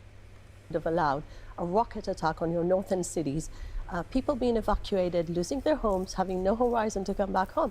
The Israeli government is doing the very basic thing that every government should do, to promise the people to live peacefully and safely in their homes. Your leader, Benjamin Netanyahu, has warned there will be a strike on Iran in some form after they attacked Israel a few days ago. Will you rule out attacking After Iran's what? nuclear? Nothing. After Israel was living peacefully and happily with all of its neighbours in peace and harmony, and the evil, brutal Iranians decided to kick off trouble in paradise. Was just attacked for no reason. Yeah, just out of the blue. Oh, poor old Israel, just innocently standing there doing nothing offensive whatsoever. Not literally engaged in 2 genocides at once. No, this is fine. And at no point, I mean, they gave Iran casus belli by violating the Vienna Conventions, striking their sovereign territory in Syria. And then they did it again when they assassinated Ismail Haniyeh. Yeah. Which is what President Biden wants you to do. I'll tell you what Israel is definite to do, to remove the threat. Iran attacked Israel twice, at the 14th of April, and just a few days ago, with hundreds and hundreds of missiles. Those missiles were targeting civilians. Those missiles could kill thousands that's of a lie. people if Israel That's not true. That's just not true. Even the CIA admitted, the American State Department admitted Iran was targeting air bases and military bases. Yeah. Again, it's so, I fucking hate these people. They make me defend Iran. I just infuriate because the fucking Ayatollah is a piece of shit, and Iran as a country is just, oh God, it's terrible, especially given what's happened to all the protesters. But it's just a lie. She's just lying. They weren't targeting civilians at all, unless, of course, I don't know, they were attacking the legitimate military target of the IDF base in the middle of Tel Aviv. I see what And you're then seeing, one Helena. might surmise that maybe Israel are using their population as human shields. Sure. Thank you, Elliot Woman. Thank you for the bits. I appreciate that. There's no way I'm showing that meme. Helena can make comments about other trans people in a way that I definitely cannot. No, and so I'm that's not fine. showing that meme, as funny as some people may have found it. I will leave it there, but thank you for the bits. had such a good protective systems and at the same time very disciplined civilians that were in shelters. So we're not interested to be under a missile threat from Iran. We're not interested to be under this ring of fire from the proxies. This is why we will dismantle the threat. This is for the cabinet to decide how. But we will dismantle the threat because no country will tolerate that. But could that include a strike on Iran's nuclear facilities? Because that would, perhaps you would acknowledge this, many Western leaders think that would move the whole world into a new phase of danger. President Biden has asked Israel to rule out attacking Iran's nuclear sites. Will you? We will do everything that will remove a threat, first. Second, if the world wants to prevent... Okay, and what threat is Iranian civilian nuclear power station to you? Of what possible, conceivable threat is that to you? Again, there is no evidence whatsoever of enriching processes or of them even trying to build any kind of bomb. So this is just a civilian nuclear power station. Of what threat is that to you? Zero is the answer. Something like that. First of all, we need to prevent from Iran nuclear abilities, because if this is what Iran is doing without nuclear abilities, can you imagine what this regime of terror, this regime that killed and executed Masa Amini, that doesn't care about our values, that is against any Western and liberal values. Can you imagine what this regime can do? Imagine what a country in the Middle East running amok, murdering hundreds of thousands of fucking people, but had nuclear weapons. Imagine how dangerous that country would be. I quite agree with you. Yeah, it's like Iranians killed Masa Amini, and they did, and that was terrible. It was an absolute fucking crime against humanity that they did that.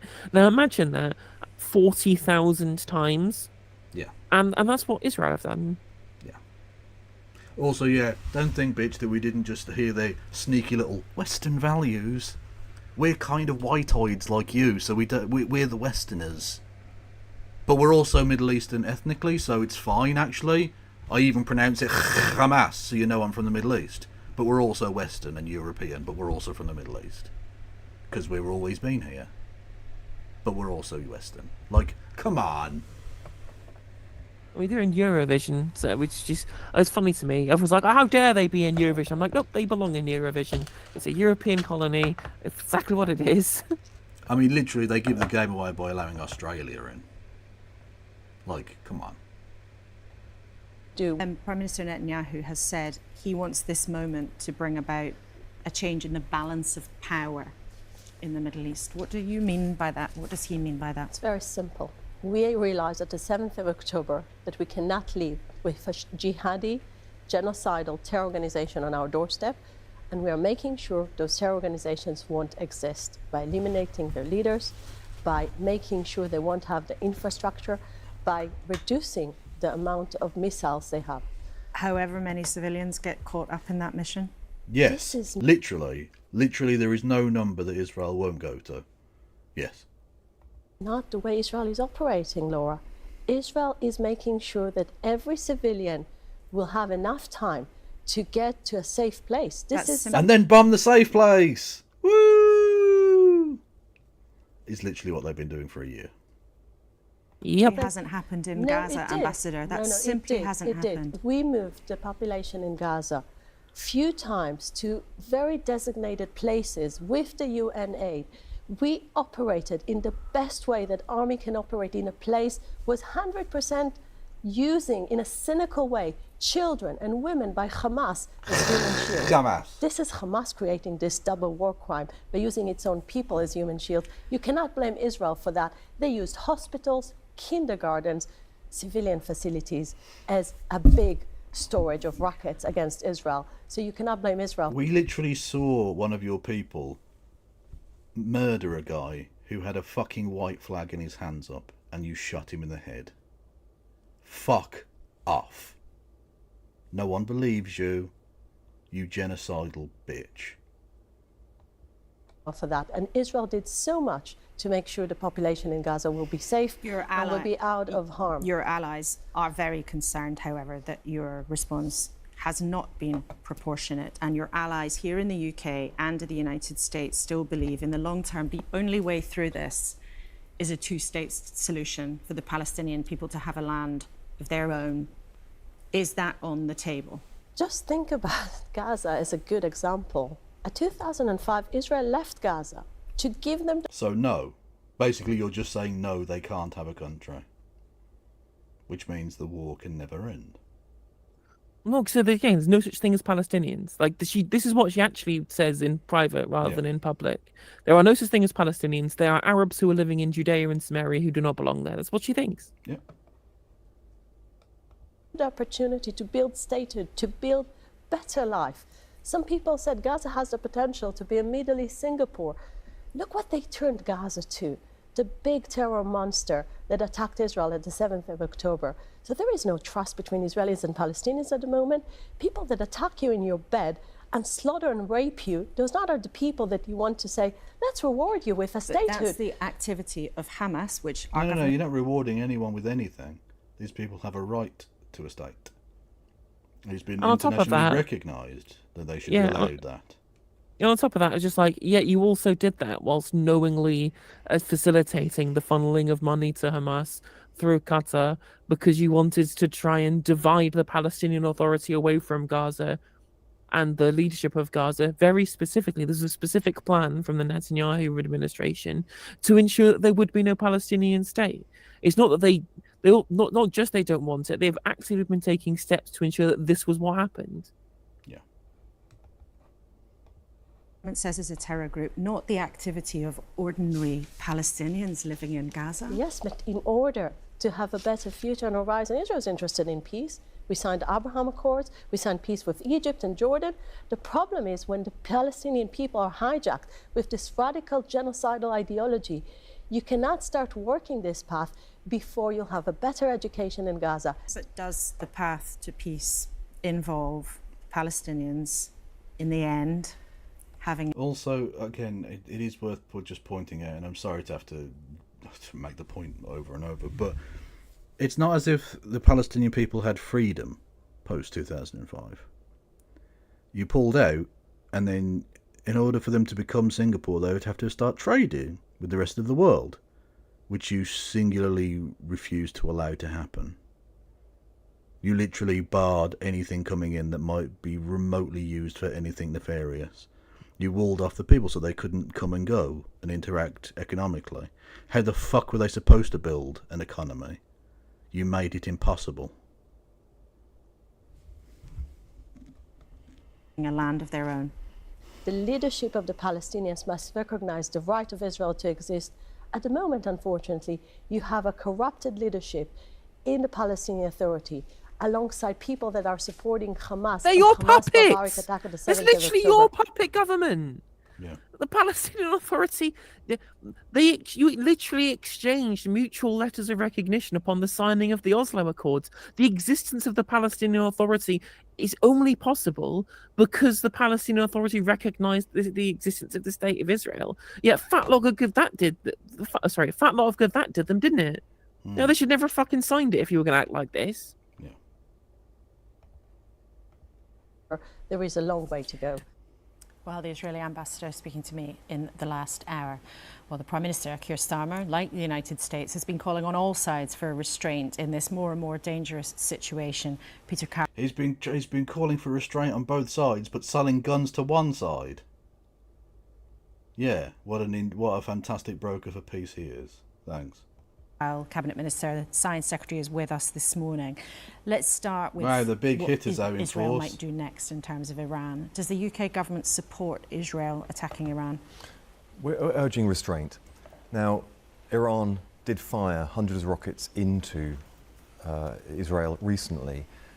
Israel does have the right to defend itself, but we do urge actions to be taken that are proportionate, but also will lead towards a de-escalation of the overall situation. Now, by Iran firing those rockets, they escalated the situation. That was a terrible situation for them to engage in. But we go back a year, and those interviews you gave at the beginning here with the hostage families were incredibly... No, they can't interview any Palestinians because they're interviewing the science minister. Thanks. Moving. We do understand deeply what Israel has suffered in this year, but the only way forward is restraint, a ceasefire to create the space for a political solution, because this is getting more complicated, the war is deepening, and it is not moving towards the peace that we need. So we are urging the steps that will take us towards that peaceful settlement. And in terms of urging restraint, does that mean then you are saying as a government to Israel, do not attack Iranian nuclear sites? We are working with our international allies. In the last few days, the Prime Minister... Cox says what? Okay. ...spoken to President Biden, to President Macron, to Chancellor Schulz. We are working in lockstep with our international allies. We can't instruct Israel as a sovereign state to do anything, but as key allies, we can advise them. And the advice is very clear, and it is unanimous from our international allies, that we must exercise restraint in the region. Does that mean then the implication of that, and the White House has suggested this, that means do not attack nuclear sites?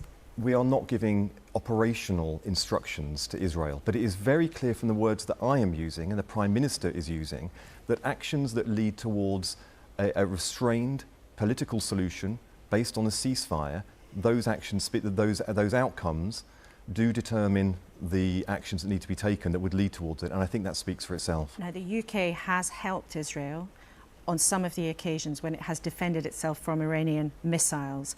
But would you rule out the UK military being involved in any way in any attacks on Iran? These are operational decisions that must be taken. That's a question of principle. These are operational decisions that will be taken by the Defence Secretary and the Prime Minister, and also the Foreign Secretary. These are delicate negotiations, delicate situations. Say the Foreign Secretary should have something to say about that. But given that he's now apparently very firmly a Zionist, interesting. Yeah, curious.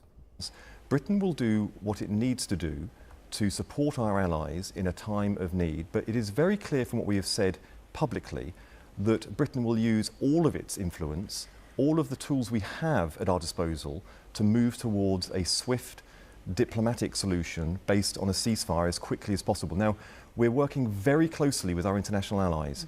We will take actions in concert with our international allies. There is no sign of a swift diplomatic resolution. You know, just in the last 10 days, diplomacy failed to stop attacks that were coming.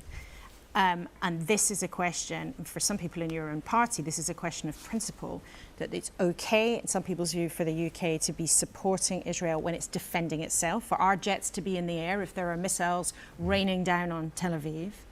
But it would not be acceptable for the UK military in any way to play a part in Israel attacking Iran. That's a question of principle. Would you be comfortable with the UK military helping Israel?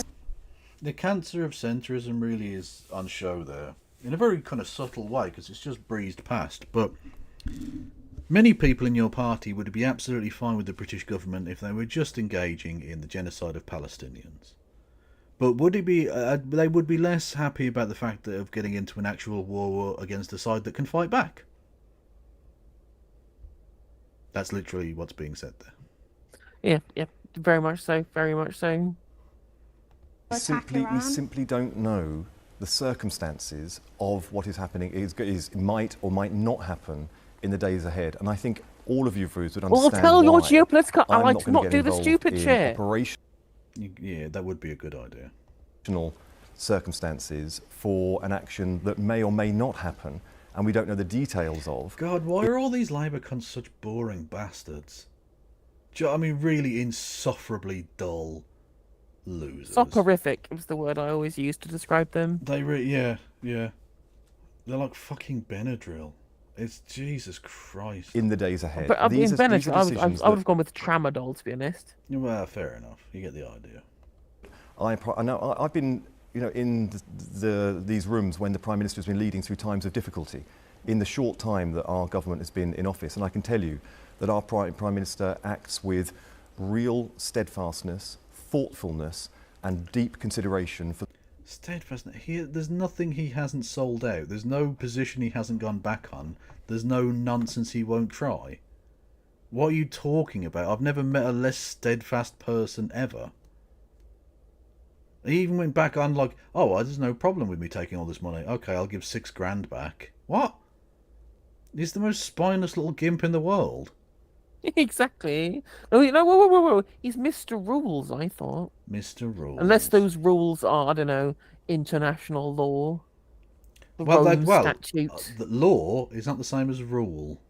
He's Mr. Rules. Not Mr. Laws. Exactly. For the rule of domestic and international law. That will guide all of the decisions that this government takes. We know that the last government chartered plane from Lebanon to bring Brits home is leaving today. After that, are you poised to use the UK military to get people out? Well, we've already laid on 3 flights which have brought people out. There's a 4th one leaving today.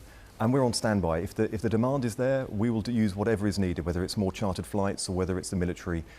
We are ready to do what is needed to be done. But the vast bulk of people who have requested to... Are you suggesting you're going to send British planes into a war zone? Okay, I mean, like, is that us entering the war directly then? At that point, because I assume the Lebanese government won't be totally chill about that. Leave. We have managed to deal with. So I pay huge tribute to our diplomatic services in Lebanon and in the region, but also the Foreign Office, who have done this in a really steadfast way, as not as part of a sort of last-minute crisis. We've been preparing for this for some time, and you can see that the actions that we've taken have worked really, really well. And we should also remind hang a minute. Practical advice if they have family. Pause. If you've been preparing for this for some time, why do you not take any steps to try and stop it happening before now? It's like having the lottery numbers, but I'm going to play the game because it's more fun that way. Yeah, roll the dice. Woo! Thank you, Elliot, for bitty bits. Israel don't give people enough time to move 24 hours. There's an entire restriction. Oh, yeah, well, yeah, but that was, I think, reference to the previous Harridan that was speaking. Yes, don't forget you can do bits and subs. You can do memberships and super chats. These are things you can if you wanted to support either of our streams, or indeed both of our streams. Things you can do. There where they are there, they must register with the Foreign Office, and they can do that online to make sure that there's help there for them if they need it. It's interesting though, this morning the Prime Minister has written in the Sunday Times not just about urging restraint. Does he just writes for the Murdoch press now? He's literally just a fucking Murdoch journo. Oh my god. I write for the Sun one day, the fucking Sunday Times the next day. What next? The New York Post maybe? Get a weekly slot on Fox Guido News. Fawkes? Yeah. In the region, but about the impact that this conflict has already had and may have on tensions in this country. Now, at protests yesterday, and we can show our viewers some of the images this morning, there were people carrying placards, backing, even saying that they loved Hezbollah, which the government says is a terror group, which has been behind many of these attacks on Israel. Those divisions are here. What are you going to do about that? It's true, when there is conflict. Do you have any evidence of this taking place? I mean, yeah, that would be nice if you brought up any evidence of this, any actual... Because I keep hearing about all of these extremists at these marches, and yet I've been on several of them. I never encountered anything. I mean, what's the worst happened? That woman with the coconut sign?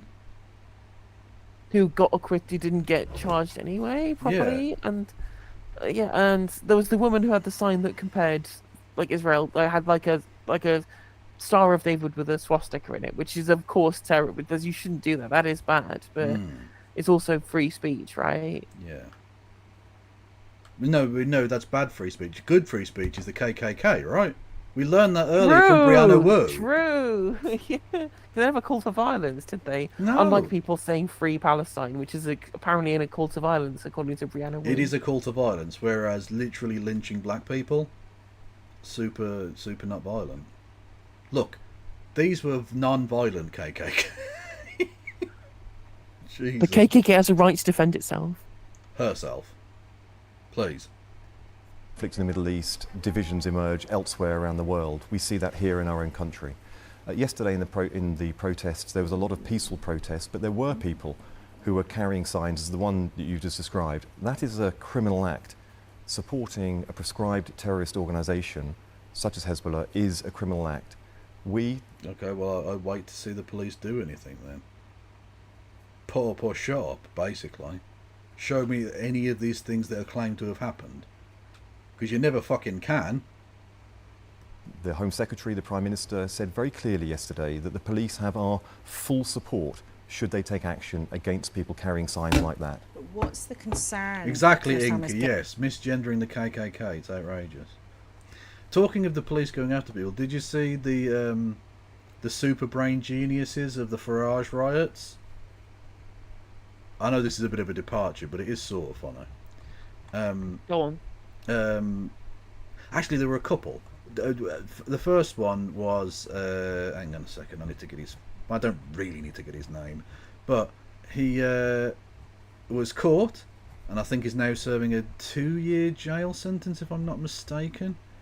And the reason he was caught was because he attended the court hearing for his brother, who was also in the riots, and the police recognised him in the public dock, in the public gallery, I should say. Did they? It must have been deleted or something. I definitely bookmarked that one. Anyway, it reminds me of the time when I was working at CEX, where we had an armed robbery where some guy pulled a knife on me while I was demoing an iPhone to try to steal it, whatever. They made away with him. And we caught him because he came in 3 weeks later to trade in his Xbox. And obviously to trade in at CEX, you have to set up an account, which meant he had to give us his name and address. Amazing. In a form of ID. Amazing. That's incredible. Dickhead. Well, I hope he enjoyed prison.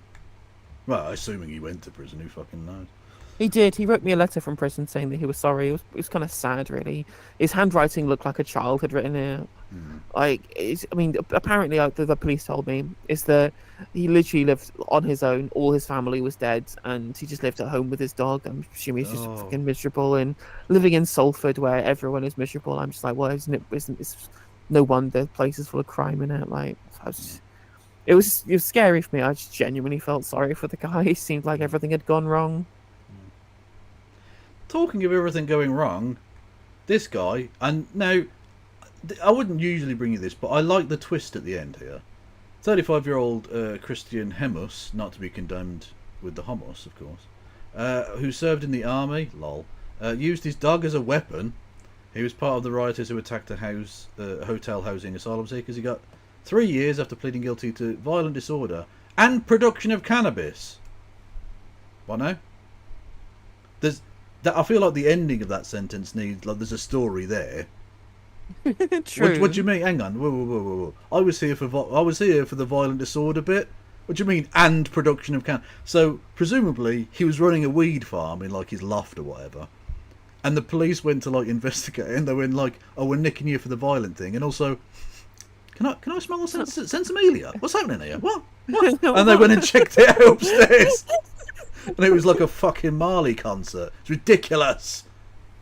So he also got done for production of cannabis. Like, just an extra kicker. Oh, what are you in for? Violent rioting and production of weed. Okay, that amused me. Oh.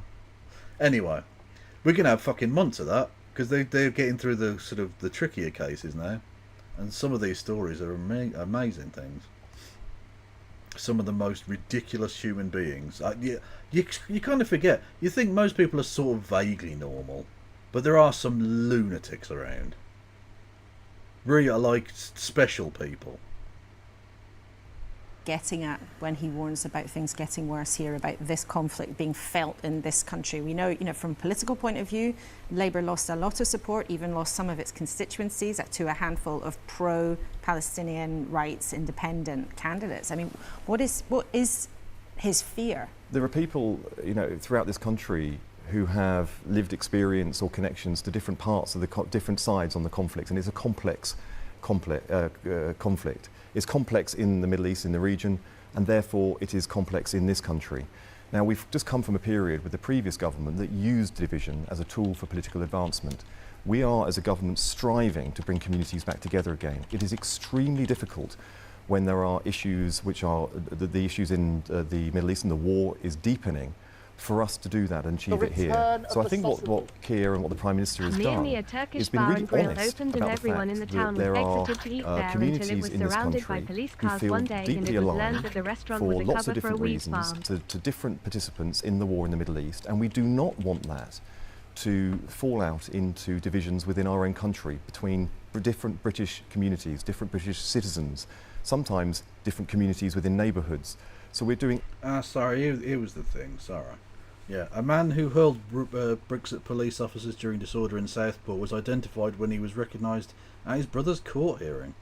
Jake Joseph went to Liverpool Crown Court in September to watch his younger brother sibling Corey Joseph, not Corey Joseph, the mid-basketball player, being sentenced to his own role in the summer rioting. However, a Merseyside police detective spotted him in the public gallery and recognised him from footage, which broke out the day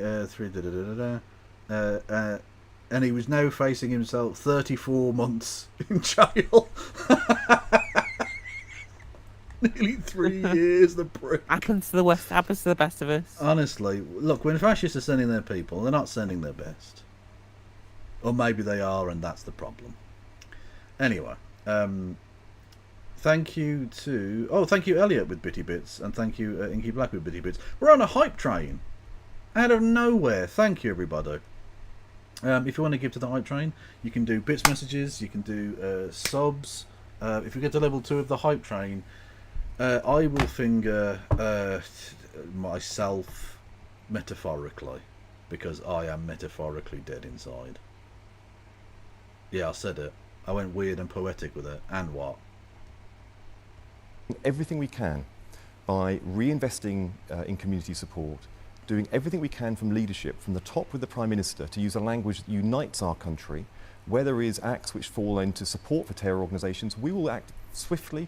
We will act absolutely with the full force of the law to make sure that that doesn't become the norm in this country. But where there is just activity which is divisive, where hate can come into community relations, we need to make sure that we're doing everything we can to take This isn't a fucking community relations issue. No. This isn't a religious divide. This is a difference between people who think that fucking ethnic cleansing is acceptable and people who don't. That's it. It's a political and philosophical differentiation here, of which the majority, the vast majority of this country, believe that Israel is in the wrong. Yeah. Over 80% of the public want Netanyahu arrested if he comes to the UK, and fucking right too. Oh, absolutely, yeah. Out of local discourse. I mean, I personally think Zippy Hatavelli, or whatever the fuck you pronounce her name, should be kicked out of the country, at the very least. At the very least. The way that we deal with issues as a country. Okay. There's so many things that we'd have liked to talk to you about, and we'll look forward to having you back another time to talk more about what's going on in your Department of Science and Technology. But just as you're here, you'll know that we have talked a lot on this programme about the safety of children online, and we've talked to lots of families who've spoken very movingly about their own experience. Oh, that's a fucking banger, Elliot. Elliot, with the bits message, says, near me a Turkish bar and grill opened and everyone in the town was excited to eat there until it was surrounded by police cars one day, and it was learned that the restaurant was a cover for a weed farm. Banger. Absolutely. I can't believe the police in this country, I can't believe they would just shut down budding entrepreneurs like this. This shows the anti-business socialist brain rot that has infected this country. The police have fallen to the anti-growth coalition. Exactly. Can we get not some just F's in growth, chat? economic growth, but also the growth of marijuana. Yes. Marijuana.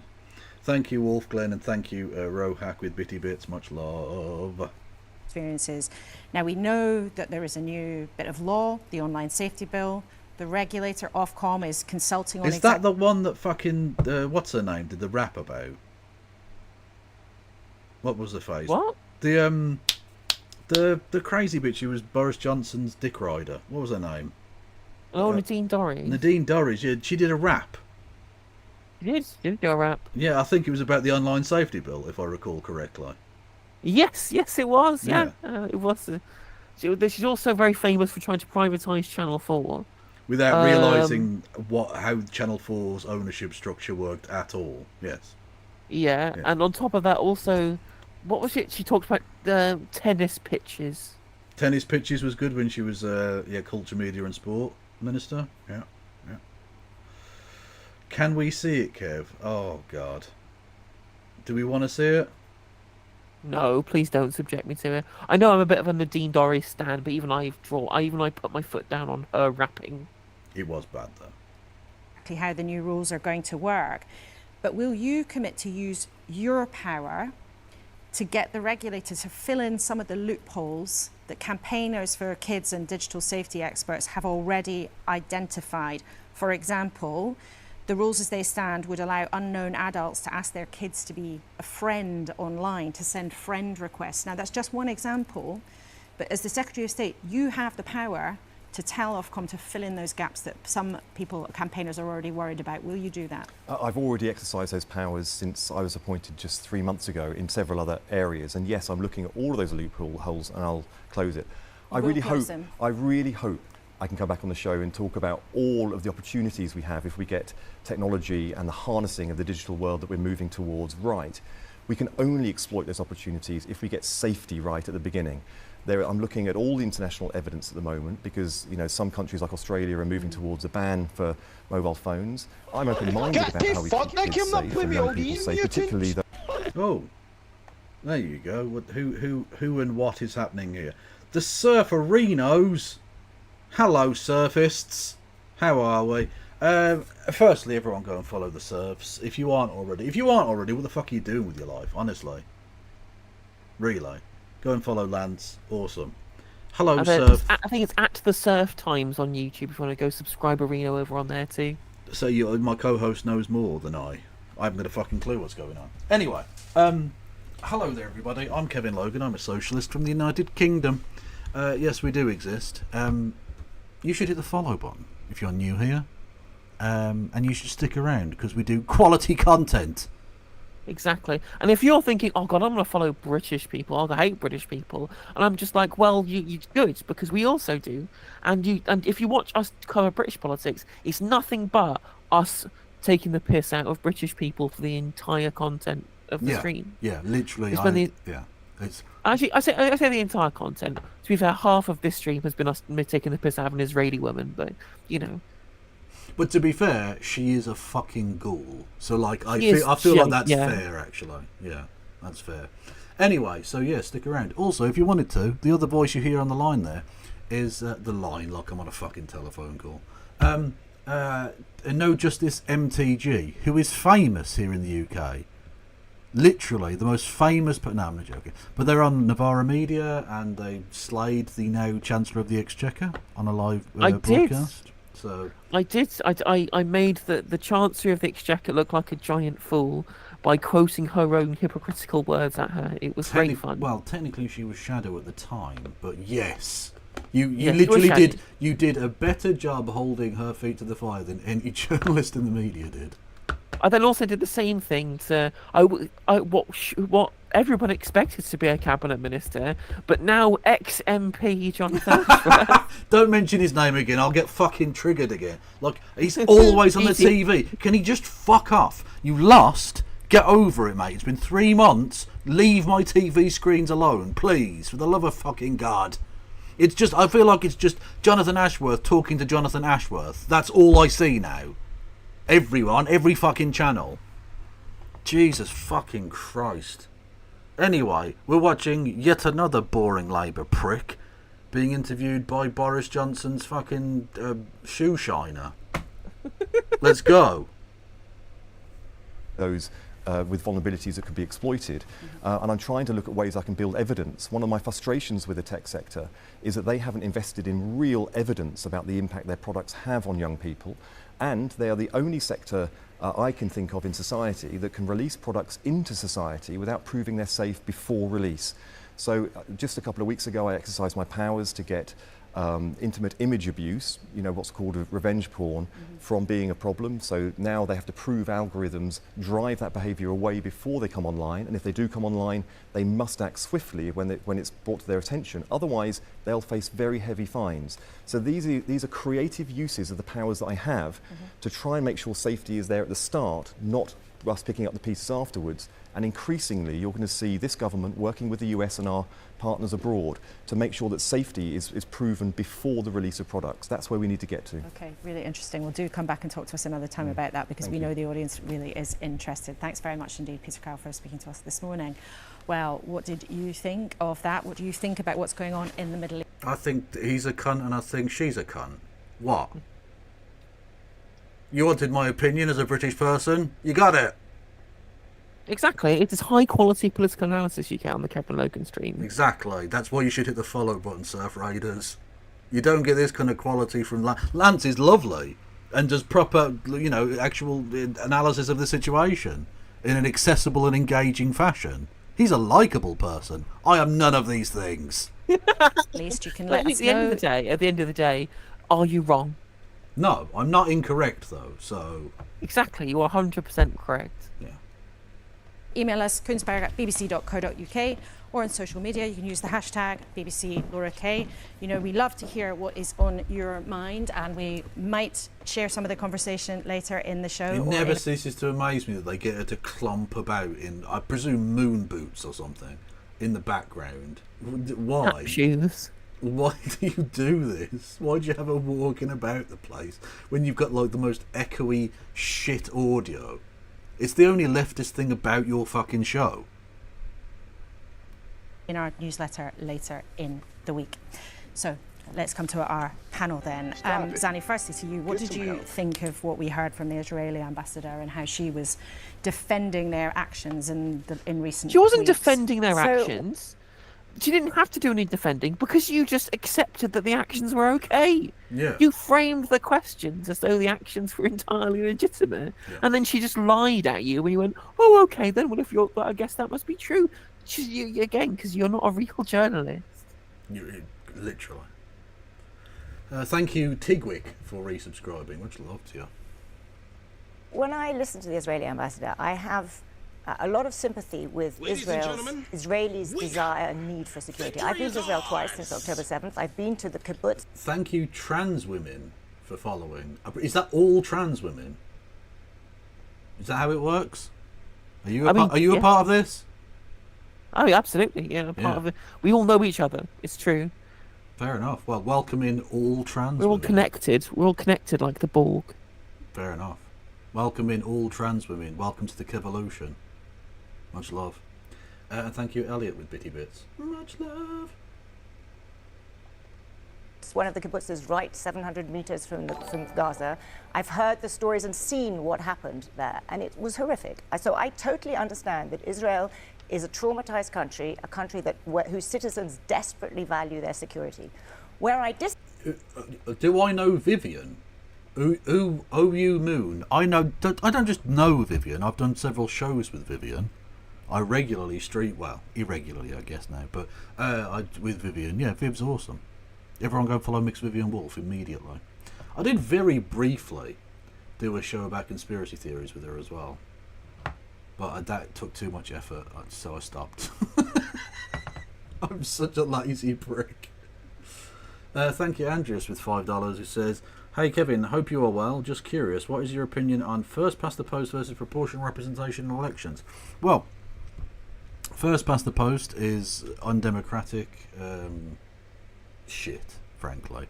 The nonsense of the current situation where you have the Labour Party getting a smaller percentage of the vote and a smaller amount of votes by about 500,000, and yet ending up with, instead of 150 seats, whatever the fuck it was, ending up with a 200-seat majority, or 120-seat majority, is ridiculous. As much as I despise, and I mean despise, the Reform UK party, Nigel Farage's rabble, the idea that you come third in the popular vote, or fourth actually, wasn't it? They came third when they were UKIP, and yet you end up with either 0 or, in this case, 5 seats, is profoundly undemocratic. That's just the nature of it. And it's, I mean, that's the one democratic body we have in the entire fucking system, right? The executive isn't elected, the upper chamber isn't elected, the head of state isn't elected. The only thing we have is the fucking Commons, and even that is a pile of wank.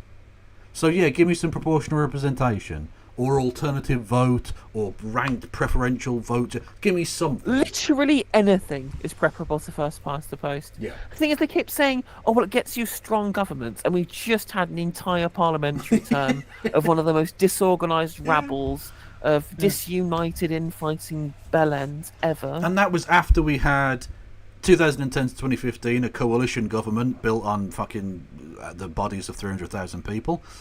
We had 2017 to 2019, which was the religious extremists, the religious fanatics, literally a party founded by a guy who became famous for the Save Ulster from Sodomy campaign he ran in the 1960s. Literally, that's the kind of, let's put it in an American context, the Alabama of Britain, basically, right? That sort of thing, right? Propping up a ridiculously unpopular and unstable conservative government. Who only called an election, right? Yeah. Because our incredibly stable and strong government that was formed in first past the post in 2015, that also had a majority in 2015. The majority still wasn't big enough for them to pass legislation. Yeah. Because 7 people didn't like the kind of Brexit deal that we're trying to negotiate under the previous government. So she called an election to get a bigger majority so she can actually pass legislation, and it still made it even less stable as a government. Yeah, we've had Brexit bring down 3 prime ministers and a lettuce take down another. So what the fuck? I'm not feeling very strong and stable with first past the post, in all honesty. Literally, one of the people who was the poster children for first past the post being a terrible system is also somebody who ran on a campaign calling herself strong and stable. Yeah. And then gave up a coalition of chaos that would have been formed under the system that should give us a stable government. Yeah. Awesome. Isn't democracy fun? When you're into the entire there, so just to reiterate this, the entire system is predicated on the stability of the government. Yeah. And the government of the time was saying, you have to vote for us, because if you don't vote for us, our country's government isn't going to be stable, which essentially gave you a choice of literally nothing. Yeah. That's how unstable first past the post is in the modern world. It's terrible. It's just so bad. Literally.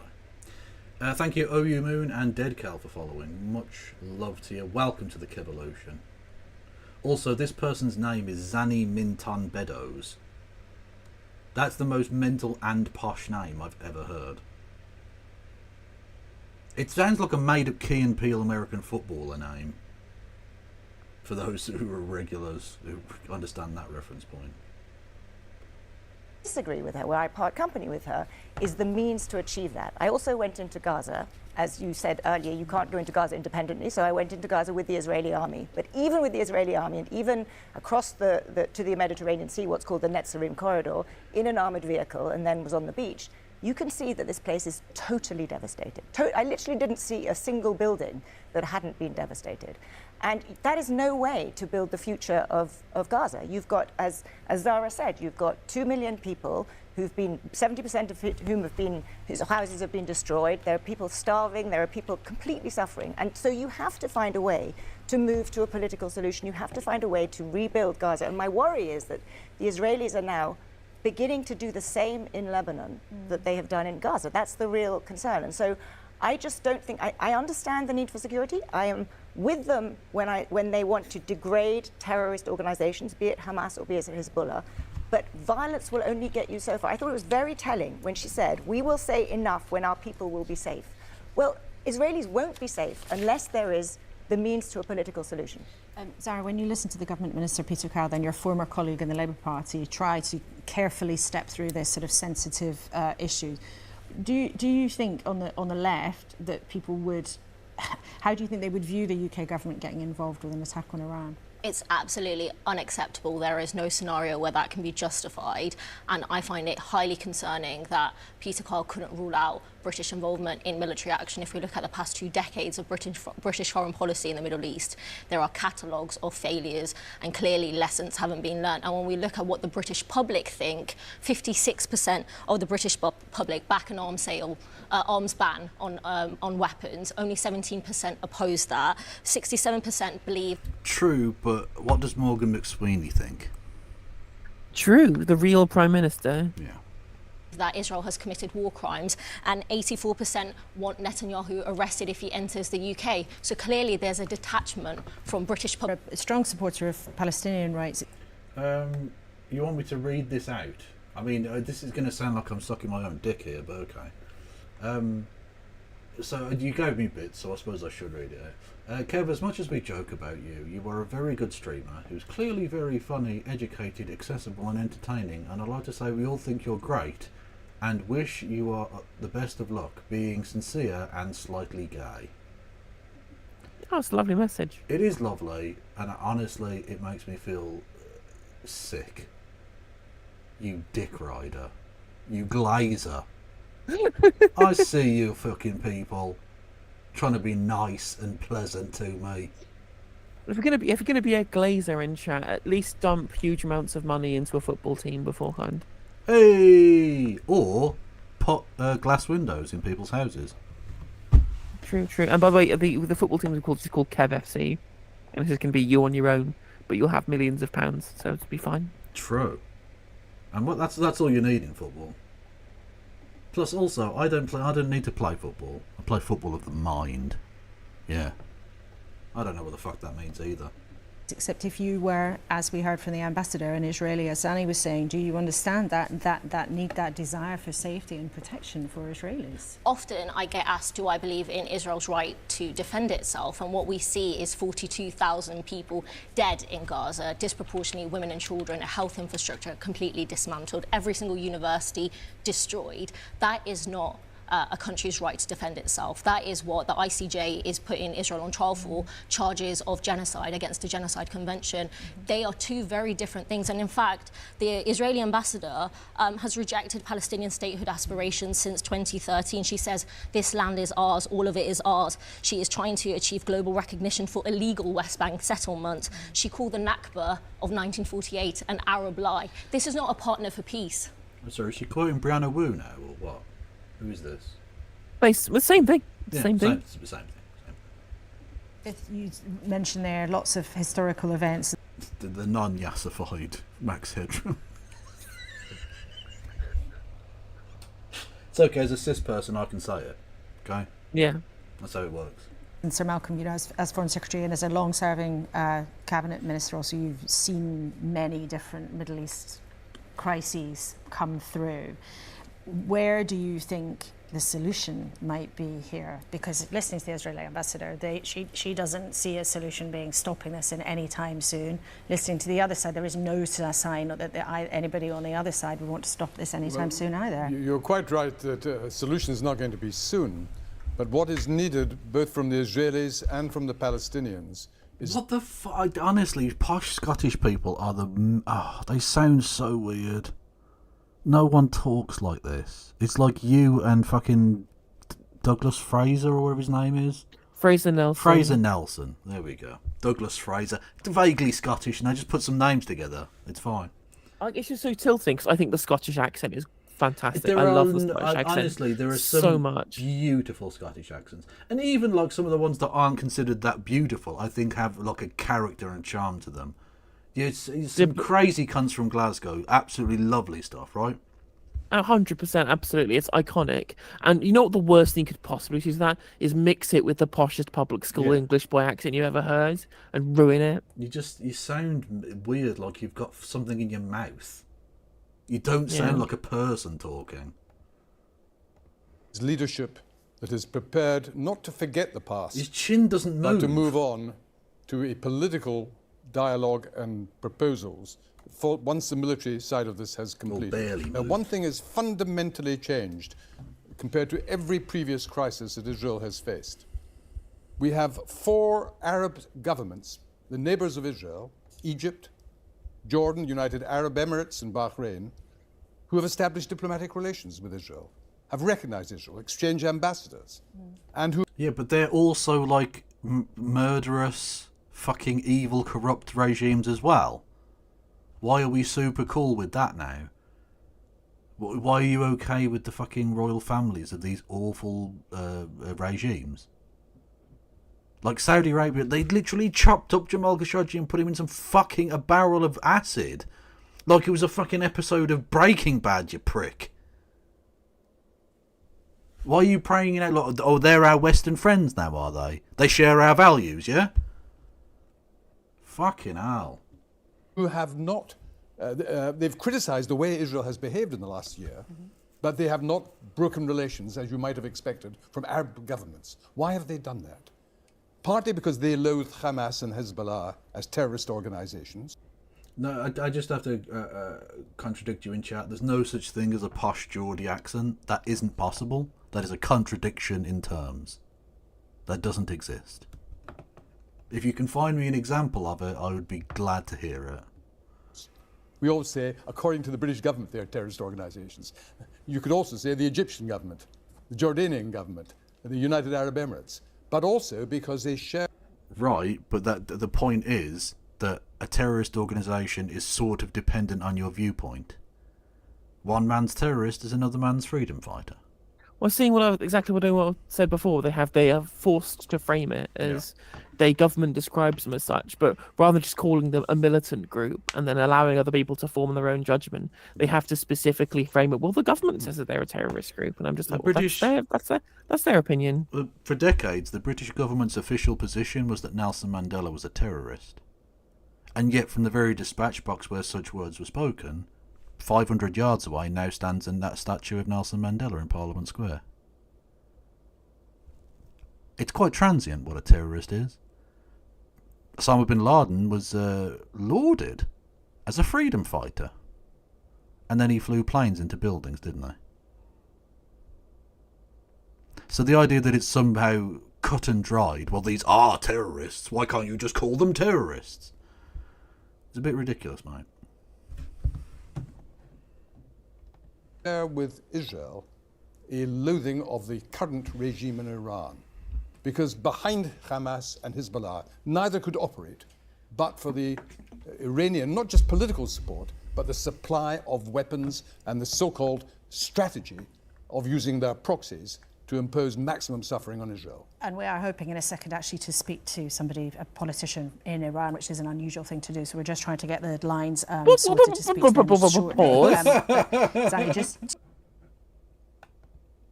Yeah, go on. Just like saying, well, it's unusual to speak to a politician from Iran. Okay. Do you want to dig into why that might be, do you think? Also, it doesn't have to be. You can talk to them. Yeah, they're not aliens. You might need a translator, but luckily there are loads of people who speak Persian, so it's fine. Go for it. You're the BBC. You're one of the biggest, and oldest and most famous broadcasters on the planet. There's literally a BBC Farsi, for fuck's sake. Use some journalists. Yeah, you'd think they would be absolutely happy to speak to you. It's unusual because you don't want to speak to them, yet we're happy to provide as much of a mouthpiece as you want for anyone and anybody representing the Israeli government, including people who have said explicitly genocidal things, such as Zibi Hatzavelli and Isaac Herzog. Yep.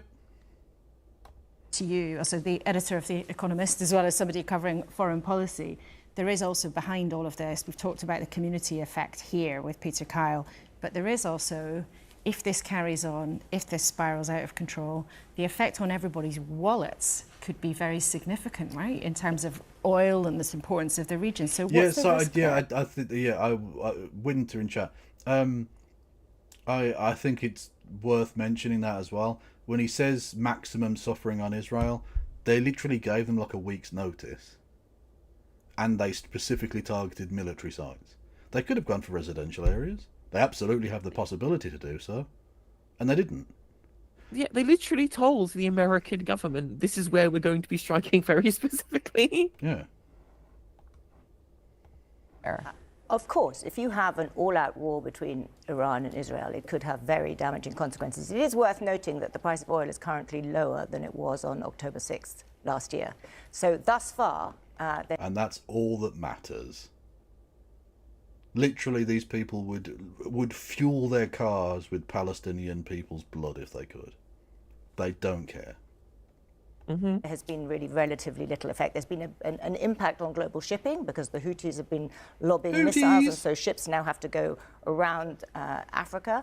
But thus far, I think we haven't seen it. But you're right. If in the absolute worst case, you would have, not just a completely horrific war between Israel and Iran, but you would have global consequences. I think the question of absolutely paramount has to be avoiding that. And the key to that is really, I think, the United States. I mean, it's important, and what Peter Kyle said was important, and the UK does play a role, but the real player here is the US. But with an election pending, I mean, it's Netanyahu. There is almost no sign that Netanyahu's been listening to the US in the last. Not true. He's been listening very strongly to the Republicans, and specifically to Donald Trump, who he wants to help get elected.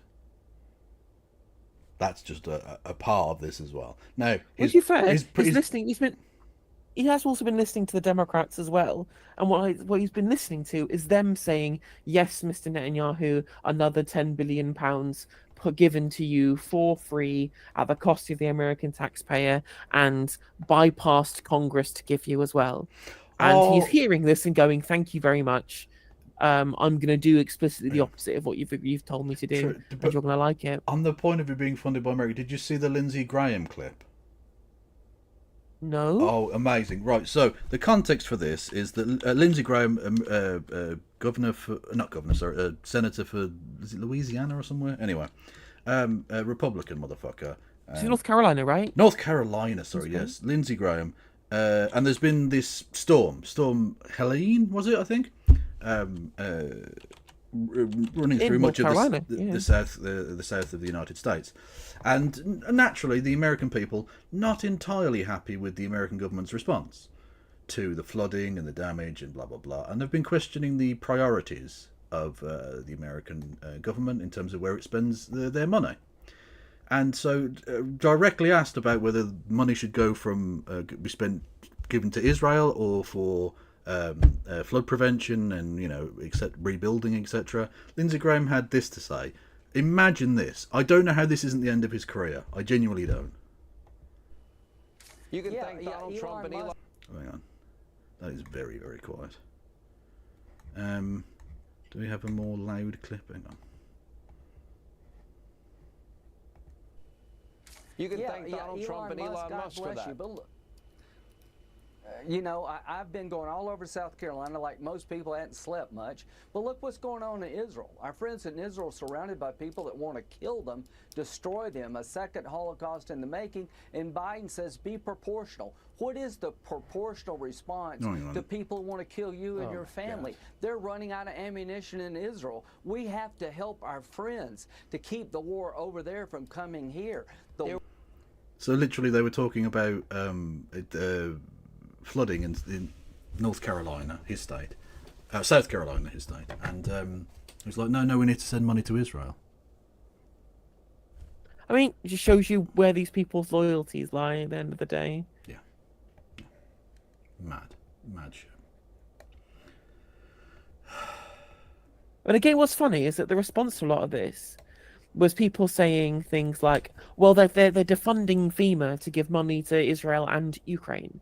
And I was like, well, that's firstly not true. Like 20 billion has been in the FEMA fund. There was just a certain donation for a certain thing that was only in the hundreds of millions, but there's like $20 billion there. So it's not defunded at all. That's just a lie.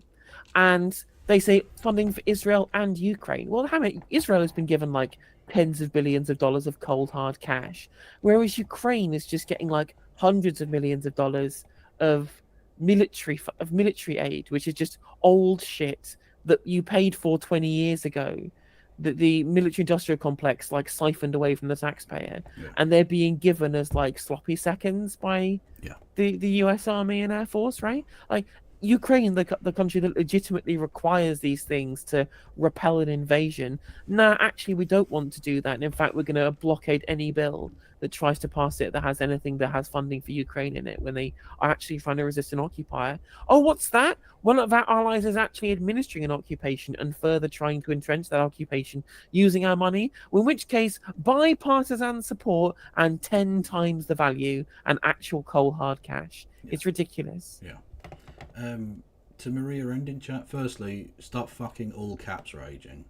Okay? That's not okay. Secondly, I know that the federal funding is not apportioned in that way. It's essentially a kind of experiment on, or a thought experiment on where your priorities lie. I realise that money that's been ring-fenced for international aid cannot now be used for flood protection. I get that. The point is, when asked about the priorities of his constituents, which is, not dying in floods and having their homes repaired and all that sort of stuff, and immediately pivots to we need to give money to Israel, that suggests that his thoughts are much more with Israel. I'm not suggesting that Lindsey Graham could appropriate that money for South Carolina. My point is much more that he doesn't give a fuck about getting money for South Carolina and only cares about getting money for Israel. Yeah, I'm aware of that. Few months. Well, absolutely. President Biden's in a bit of a no-win situation because he can't do anything other than really support Israel because of the risk that hurts him on November the 5th. At the same time, he's being really hurt in Michigan, which has a big Arab population and is a very close swing state. I think Prime Minister Netanyahu is waiting for the results of this election, and I think is crossing his fingers that Donald Trump wins, because Donald Trump, just last week, said it was time to hit the nuclear. And just as an aside for the Americans listening, if you think there's no reason to vote for Kamala Harris because she's also very much got the blood of the Palestinians on her hand, and that is true, by the way, Donald Trump would be significantly worse. We know that I forget her first name. The late Sheldon Adelson's now widow has gotten the concession from him, and she's like arch crazy fucking Zionist piece of shit, right? She owns the Dallas Mavericks basketball team and all sorts. She's a very strange person. Anyway, she has gotten the concession out of Donald Trump that the West Bank, not the West Bank, sorry, the Gaza Strip can just be completely annexed by Israel if he becomes president. And for that, he's gotten billions of dollars of dark PAC money, as I believe it's referred to now, Political Action Committee.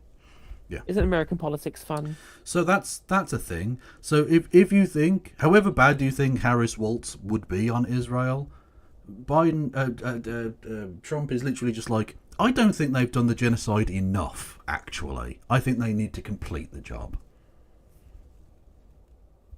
I'm not asking anyone to vote any such way, really. Because ultimately, who cares? No one's voting in America your based vote on basically only counts if you're in like Pennsylvania at this point anyway. Well, there are a few other states, but yes, Pennsylvania will probably decide things. Although it would be funny to see Texas flip, and for Ted Cruz to lose his seat. That would be fucking brilliant. Honestly, it feels like Texas is going to flip back blue before Florida does at this point. Possibly, although actually this might be the bizarre situation where this might be the last chance the Democrats have for 50 years in Florida, because abortion's on the down ticket ballot, and that's really affecting things. So they might be able to flip Florida this time, although probably not. And then because of the weird like anti-communist fucking thing they've got going on in South Florida or whatever, it's going to go more and more red, it looks like. But it also doesn't matter anymore because, I mean, fuck it. The Republicans haven't been able to do anything with Florida, so, you know. Yeah. Be interesting to see what happens if people blame DeSantis for a poor hurricane response next week rather than blaming the federal administration. It might come back to bite the Republicans in Florida. It was funny. Like, he spent so much of the state's money flying people to Martha's Vineyard. The fucking, illegal immigrants, the same fucking use of language, and then we had to run to the federal government. Can we have a handout, please? We don't have any money for the floods. Small bean. Like, motherfucker, put your white boots on and get out there with a fucking mop, you cunt. Jesus. Your sides. And Zara, to you, it's interesting Keir Starmer's raising the risk to community relations here. And we've seen protests, we've seen also what happened in the general election. Is that something that you worry about? In terms of community relations, I think often what is happening in the Middle East gets divided into binaries of its Muslim communities and its Jewish communities. What we see in the streets of London and across the country are communities of all backgrounds, of all ages, of all demographics coming together because they don't want to see UK complicity in war crimes that are taking place. This isn't about communities, and I understand that there has been a rise in Islamophobia and a rise in anti-Semitism, and we saw some of that play out. Which, by the way, is undoubtedly true in both cases. But I do find groups like the ADL particularly galling when they come out with these stats about X number of, increase in anti-Semitic attacks. Because the kinds of things they put in there are like just being pro-Palestinian. Oh, they admitted it. Yeah, they skew the numbers. One of their executive directors literally compared the wearing of the keffiyeh, the little, I don't know, it looks like a tea towel on the shoulders, that thing, right? The wearing of that to the wearing of a swastika. That's literally how they describe that. Welcome, Nazi Justin Bieber. Yeah, exactly. Like, I'm sorry, at that point, like, I don't trust your fucking stats. I'm absolutely sure, because there are actually credible organisations out there who have done studies, there is a rise in anti-Semitism. And indeed, just from around the place, you can see that there's a fucking rise in anti-Semitism, unfortunately. But the groups like the ADL, I don't trust any of their fucking findings on it, because they're obviously just a Zionist front group, basically. That's all they're interested in. They don't give a fuck about actually doing proper research or protecting people. They're a political hack group.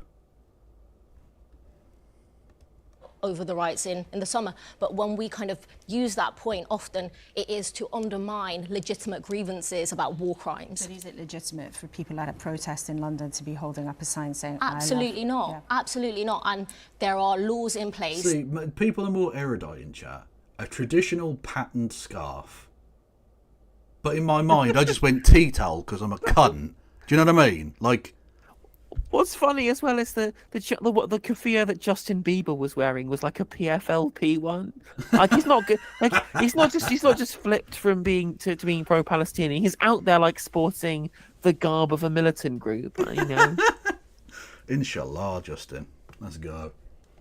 That will deal with that, but over 300,000 to 800,000 people attended yesterday's demonstration, and if we're going to use one or two figures, then I think that completely distorts the reality of the people that are taking part in these marches and what they're calling for. Absolutely right to say that communities aren't solid blocks. All sorts of people have all sorts of different views, even in the same community. And just lastly to you, Sir Malcolm, having seen lots of these conflagrations over the years, do you have any optimism? And been directly involved in some of them, because he's a ghoul going all the way back to the fucking 80s.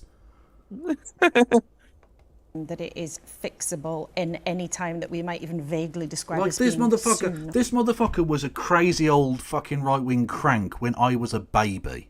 When I was I remember growing up listening to this wanker drivel on about how actually we need to destroy Iraq. Ugh. And that was the first Iraq war. Or quickly. Yes, I do actually. And I'll tell you why, because I was the Foreign Secretary who committed the United Kingdom to a two-state solution way back in the 1990s. And I've never Maybe they need you now. I've never changed my view on that. But look at some of the other... Don't be suckered in by that, by the way. They did that because Bill Clinton wanted it. That's it. Britain was just a little lapdog running alongside again. And as many women have found out, whatever Bill Clinton wants, apparently Bill Clinton gets. And that was a genuinely dark joke. That is a very dark joke, and suggests that Malcolm Rifkind you may need to search your suits for certain stains. That's not the combination. That's not the comparison I was trying to make. But Bill Clinton is a rapist. Let's just be clear here. Bill Clinton is a rapist. Yes. And we have no indication that he ever did anything sexually with Malcolm Rifkind. Although, you know what? As long as it was consensual, good luck to him, I guess. You know? What a fucking weird sentence. Funny. It's just genuinely, it's very funny to me how Republicans just go like, oh, well, you're going to impeach Trump. Like this Charlie Kirk clip came up my TikTok feed for some reason, saying, well, what, the people using the judiciary against political actors, like, would you feel happy if they did the same against Democrats? Yep. Yes. Yeah. Bill Clinton in fucking prison. Let's go. Yeah. If you're on the flight logs, get in the fucking trebuchet. Yes. Absolutely. I don't give a fuck if you're Donald Trump or Bill Clinton or anyone. If you were friends with Jeffrey Epstein, you knew what this was. Not just like if you're a contact in his black book, because like he was a businessman. That's the different thing, right? If you're on his flight logs, you know exactly what this was. You know exactly who he was and what he was about. You're a monster too. Get in the fucking jail cell. Piece of shit.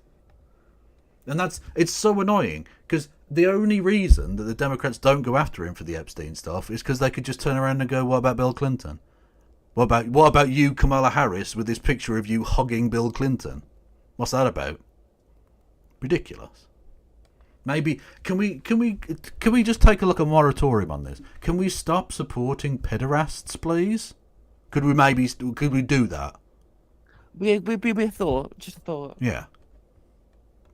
In the world that were thought to be unable to be solved. The Cold War ended without a shot being fired when Gorbachev and Reagan and Thatcher got to speak to each other. Apartheid in South Africa was dismantled by agreement, not just by Mandela, but... Okay, but Margaret Thatcher called him a terrorist?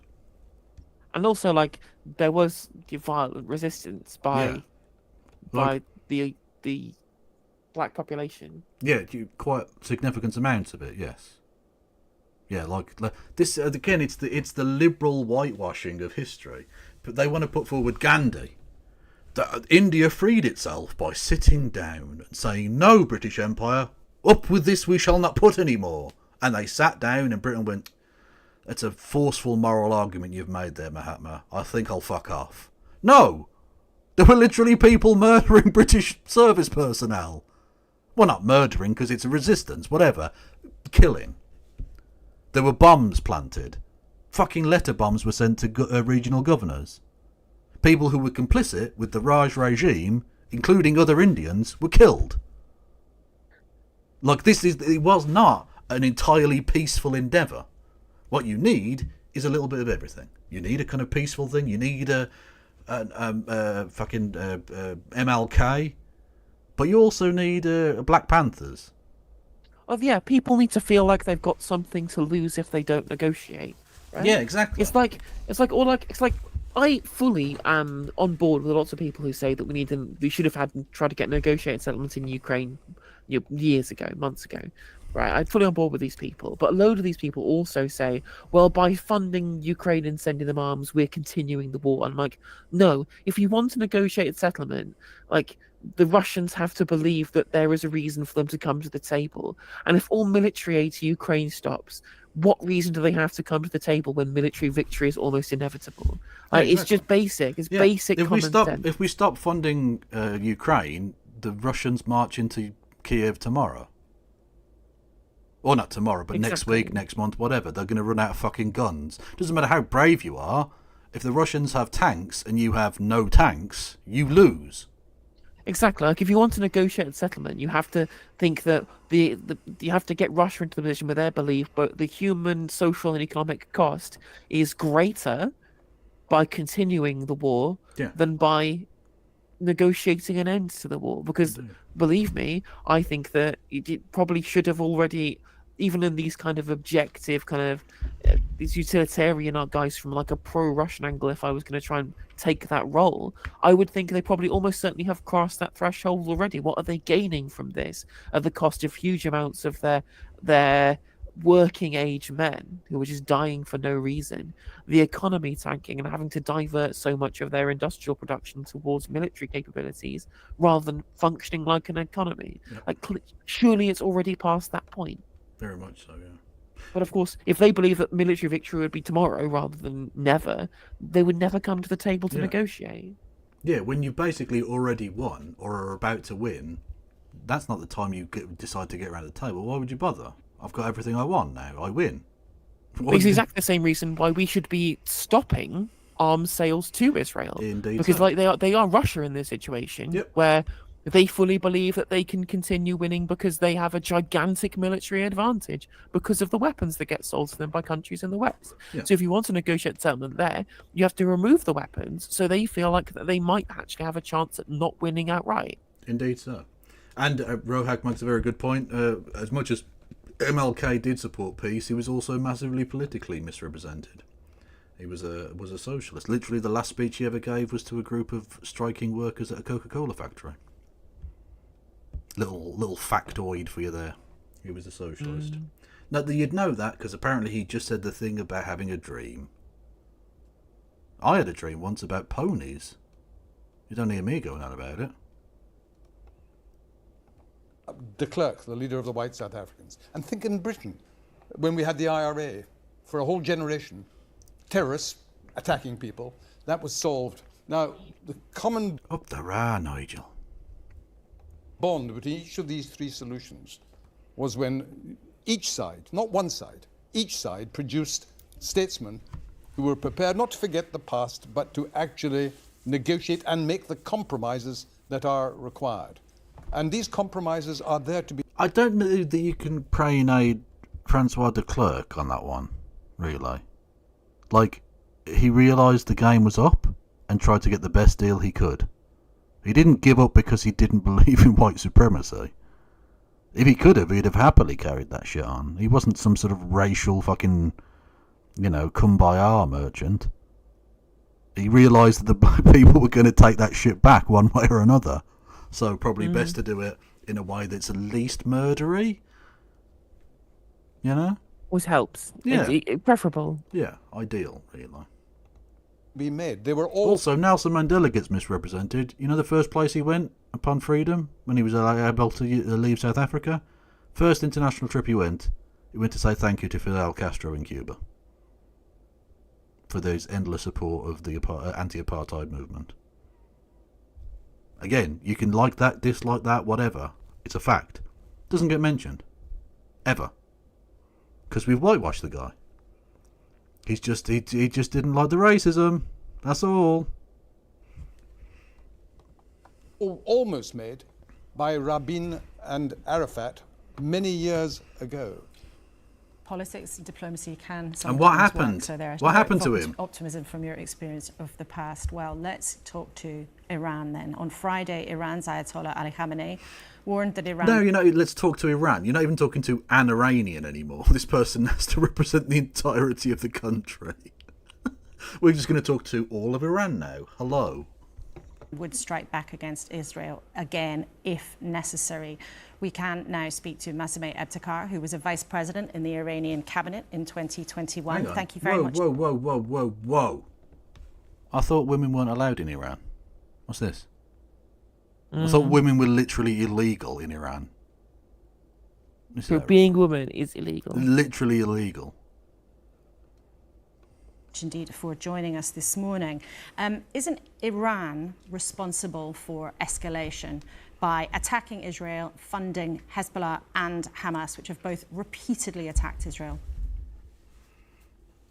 Well, we have to look at the history of this region. This region was a calm region, a peace-loving region, people from different backgrounds, different religions, they're living together in all different countries in this region. But something happened. Something happened in 1948, and the creation of a state where, for its existence, it had to expel the local community, the indigenous people there. And then we had refugees, we had thousands of people being expelled from their homes, and then insecurity, instability ensued. It's not something that we just look at the recent events and analyze it. It's something that we have to look at the history. And history cannot disappear, but yet we must talk about what is happening now. And Hezbollah, Hamas, both considered terror groups by many governments around the world, are being funded by Iran. And this week, your supreme leader said that Israel should be... But I consider the IDF to be a terrorist group, and it's being funded by America and Britain. Our proxy. It's our proxy in the region. Yeah. It literally rapes people, and then if you try to prosecute them, they have protests and debates in the Knesset about how they should be able to rape people. They're monsters. Annihilated. So surely you must admit Iran bears some responsibility for what's going on. It's our definition of what terrorism is. If a nation is legitimately defending its home, defending its existence, defending its security, it's not a terrorist, it's a resistance group. And this is where we have to make our definitions clear. We can't use double standards. We can't apply international regulations and norms whenever we like. But when a state like Israel has been undermining every single convention, every single international norm has been undermined in the past year by the Zionist entity. They have done everything which is contrary to the Human Rights Charter, to the Geneva Conventions. They have done everything by... Of Hamas and Hezbollah. 12 months ago, Hamas killed more than 1,000 Israelis. They took more than 200 people hostage. Are you suggesting those actions were legitimate? It didn't start on October 7th. Well, the taking of the military personnel is a different matter. So I don't know why you're lumping those in as if that's the same thing, because it isn't. That's what's so tilting. Like, I was like debating some guy on TikTok because Callum had the stream open and I joined in because it was funny. Anyway, and they just refused to accept that there could have been legitimate military targets. They couldn't accept any discussion of any attack having any legitimate military targets. They had already internalized Hamas equals terrorist, right? Yeah. So that whether or not that they have done acts that you could consider as being terrorism, or whether the government describes them as being a terrorist group, right? Regardless of that, that doesn't change the international legality of attacks against military targets administering a belligerent occupation. Like, those are all legal and legitimate. Like whatever else happens, however illegitimate it may be, you can make those arguments all you want, and I would likely agree with you with the vast majority of them. That doesn't change the fact that attacks on military personnel were legitimate. Yeah. Knows that. It started way before. That's not my question. I'm asking you if you would justify those appalling attacks where more than 1,000 people were killed. It's a year later and they're still doing the condom the hummus. They're still doing it. It's still happening. Yeah. It's never going to stop. Because a year back is how far along we're allowed to go. Anywhere before that, yeah, that's the past now. The past. But exactly a year ago, that is like bad past where we have to talk about it and it's always going to be relevant forever. Yeah. Whereas literally when she was like, let's talk about the context of the history of the place, and it was like, well, look, history doesn't disappear, but we need to talk about what's happening now. Okay, yeah. Well, why then drag it back a year? Why not talk about what's happening now? Why are you asking someone to condemn a thing that happened a year ago? I mean, why don't we talk about a year and a half ago, where the IDF violently stormed into Al-Aqsa, or were doing raids into Jenin or Nablus, or wherever it was in the West Bank, right? But those are all scary Arab-sounding things, so I don't care. It's literally the British response. Jesus Christ. Yeah. And by the way, that wasn't even the first time that year that they'd invaded the Al-Aqsa Mosque as well. Yeah. Just a little factoid for you there as well. By Hamas, more than 200. But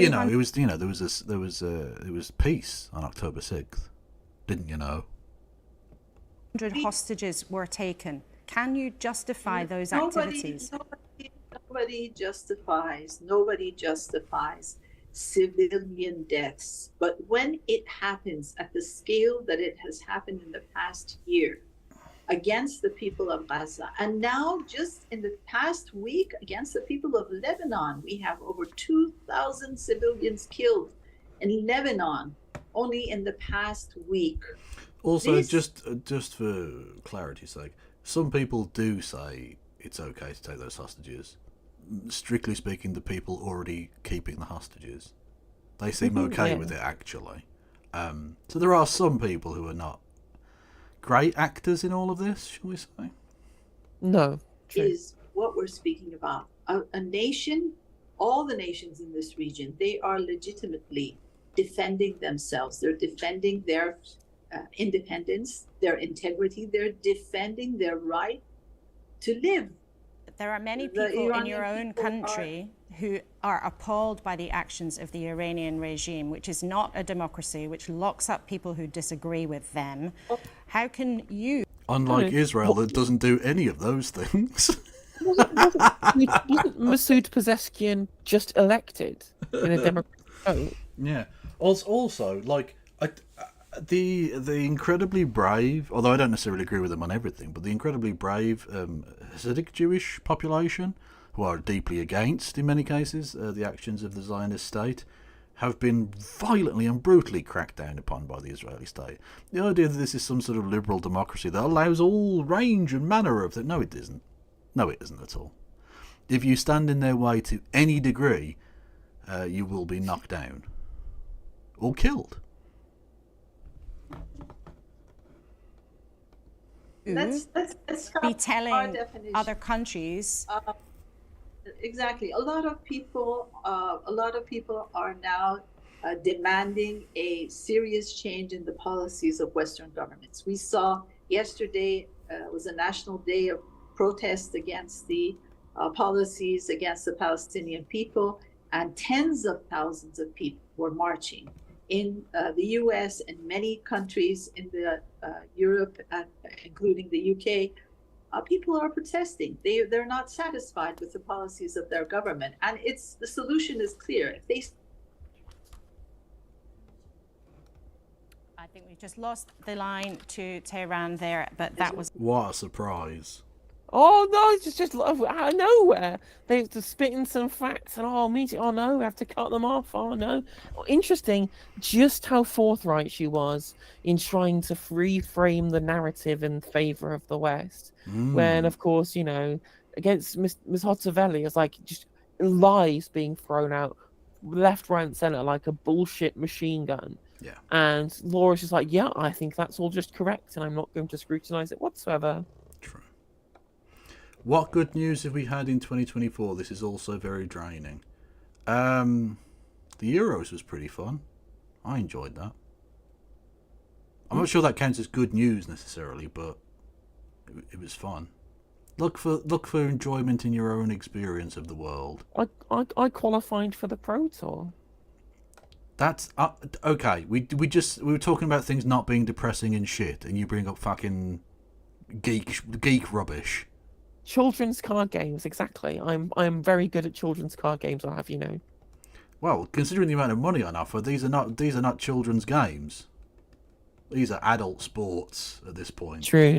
It's adult sport, yeah. You literally went to a foreign country and won hundreds of pounds playing with cards. That's I fucking did do that. dope. Love I'm that shit. I'm off to Lille to do it again in November, hopefully. That's in France. That's a thing I know. It's true. It's direct. There's a direct Eurostar train. It's very convenient. Oh, nice. Well, it'll be nice. As soon as you get through the Channel Tunnel, you'll be very, very quick and smooth, I'm sure. And I will enjoy my sovereignty as I stand in the long queue. It'll take you 2 weeks to get to Dover, but then once you get through the tunnel, honestly, you'll be fucking home sailing for the 50 miles to Lille or whatever. I was speaking to Massime Ebtekar. Thank you very much indeed for joining us this morning. So a glimpse of the thinking of Iranian politicians who are involved in funding, as we know, Hezbollah and Hamas, who are considered terror groups by many governments around the world, but interesting to hear the view from Iran. Now then, at the Tory conference... No, Rohak, not Leon. Lille. These are two different cities in France. You absolute bumperclart. Sorry, how she said, well, the Iranians said loads of bad things there against the things we consider terrorists and our governments across the world do. But anyway, nice to hear their opinions. I'm just like, no such couching for the Israeli ambassador. No. That's just true. Again, there is a true opinion and then there is extremism. Yeah. Yep. In Birmingham this week, the Shadow Foreign Secretary told the conference that Israel did have the right... Oh, yeah, the Tories exist. I forgot. Oh. Who's who?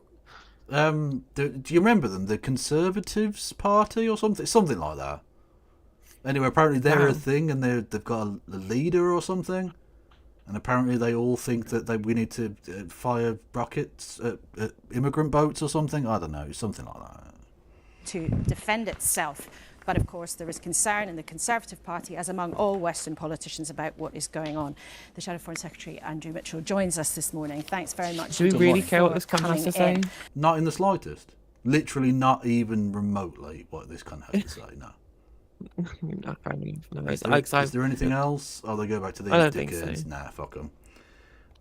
Well, that was a thing that happened.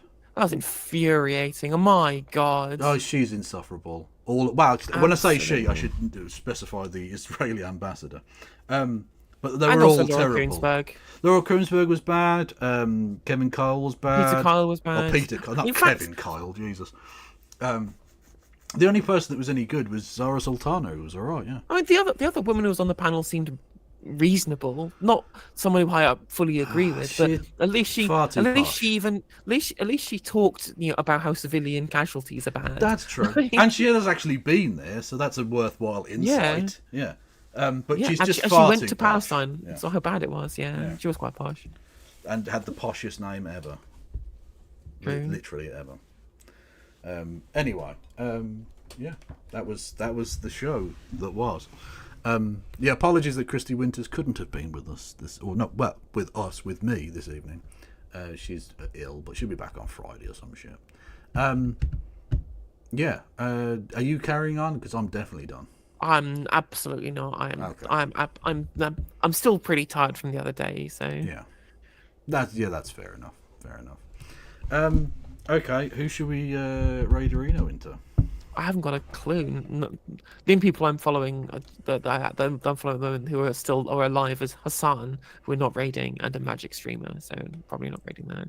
Looking through the related streamer category and seeing who the hell would be. I follow loads of people, and they're all. They're okay. Let me just scroll through. Who have we got? Casey Tran's okay. Oh god, Wick's going. That's going to be cancer. TYT. Lol. Did you see that Kasparian's left the left? Very funny. Oh yeah, you're independent now. Again, no, she'll never have to read the word bonus hole ever again. True. Jason Oh, Society. it's incredible. It absolutely is incredible that she's leaving the left because someone said bonus hole one time. That's literally it. Yeah, literally. Jason Society is a person that is going, who smokes weed and is based. Oh, he once did a Palestine live stream fundraiser that I raided into, so I'll happily raid him to him again. Good. Okay, we'll go over there. And on YouTube, I'm going into President Sunday. Fair enough. Right. Go follow KFLogan1875 over on Twitch. Go and follow No Justice MTG and say hello and give a cheeky little follow to Jason Society if I can fucking find the person. Yeah. Oh, you should spam the James from the Internet wanking emo and the communist Corbyn emo into Jason Society's chat. Because it would be deeply confusing for them, I'm sure. Exactly. Yes. And on that bombshell, I'll probably be back tomorrow, I think. When are you around next? Probably afternoon tomorrow. Fair enough. Well, you can double up then. Afternoon MTG, Kev, after dark or whatever. Yeah. Absolutely. Okie doke. Right. Take care, stay safe and free all the Palestinians. And do that. Free Palestine. Take care. Bye.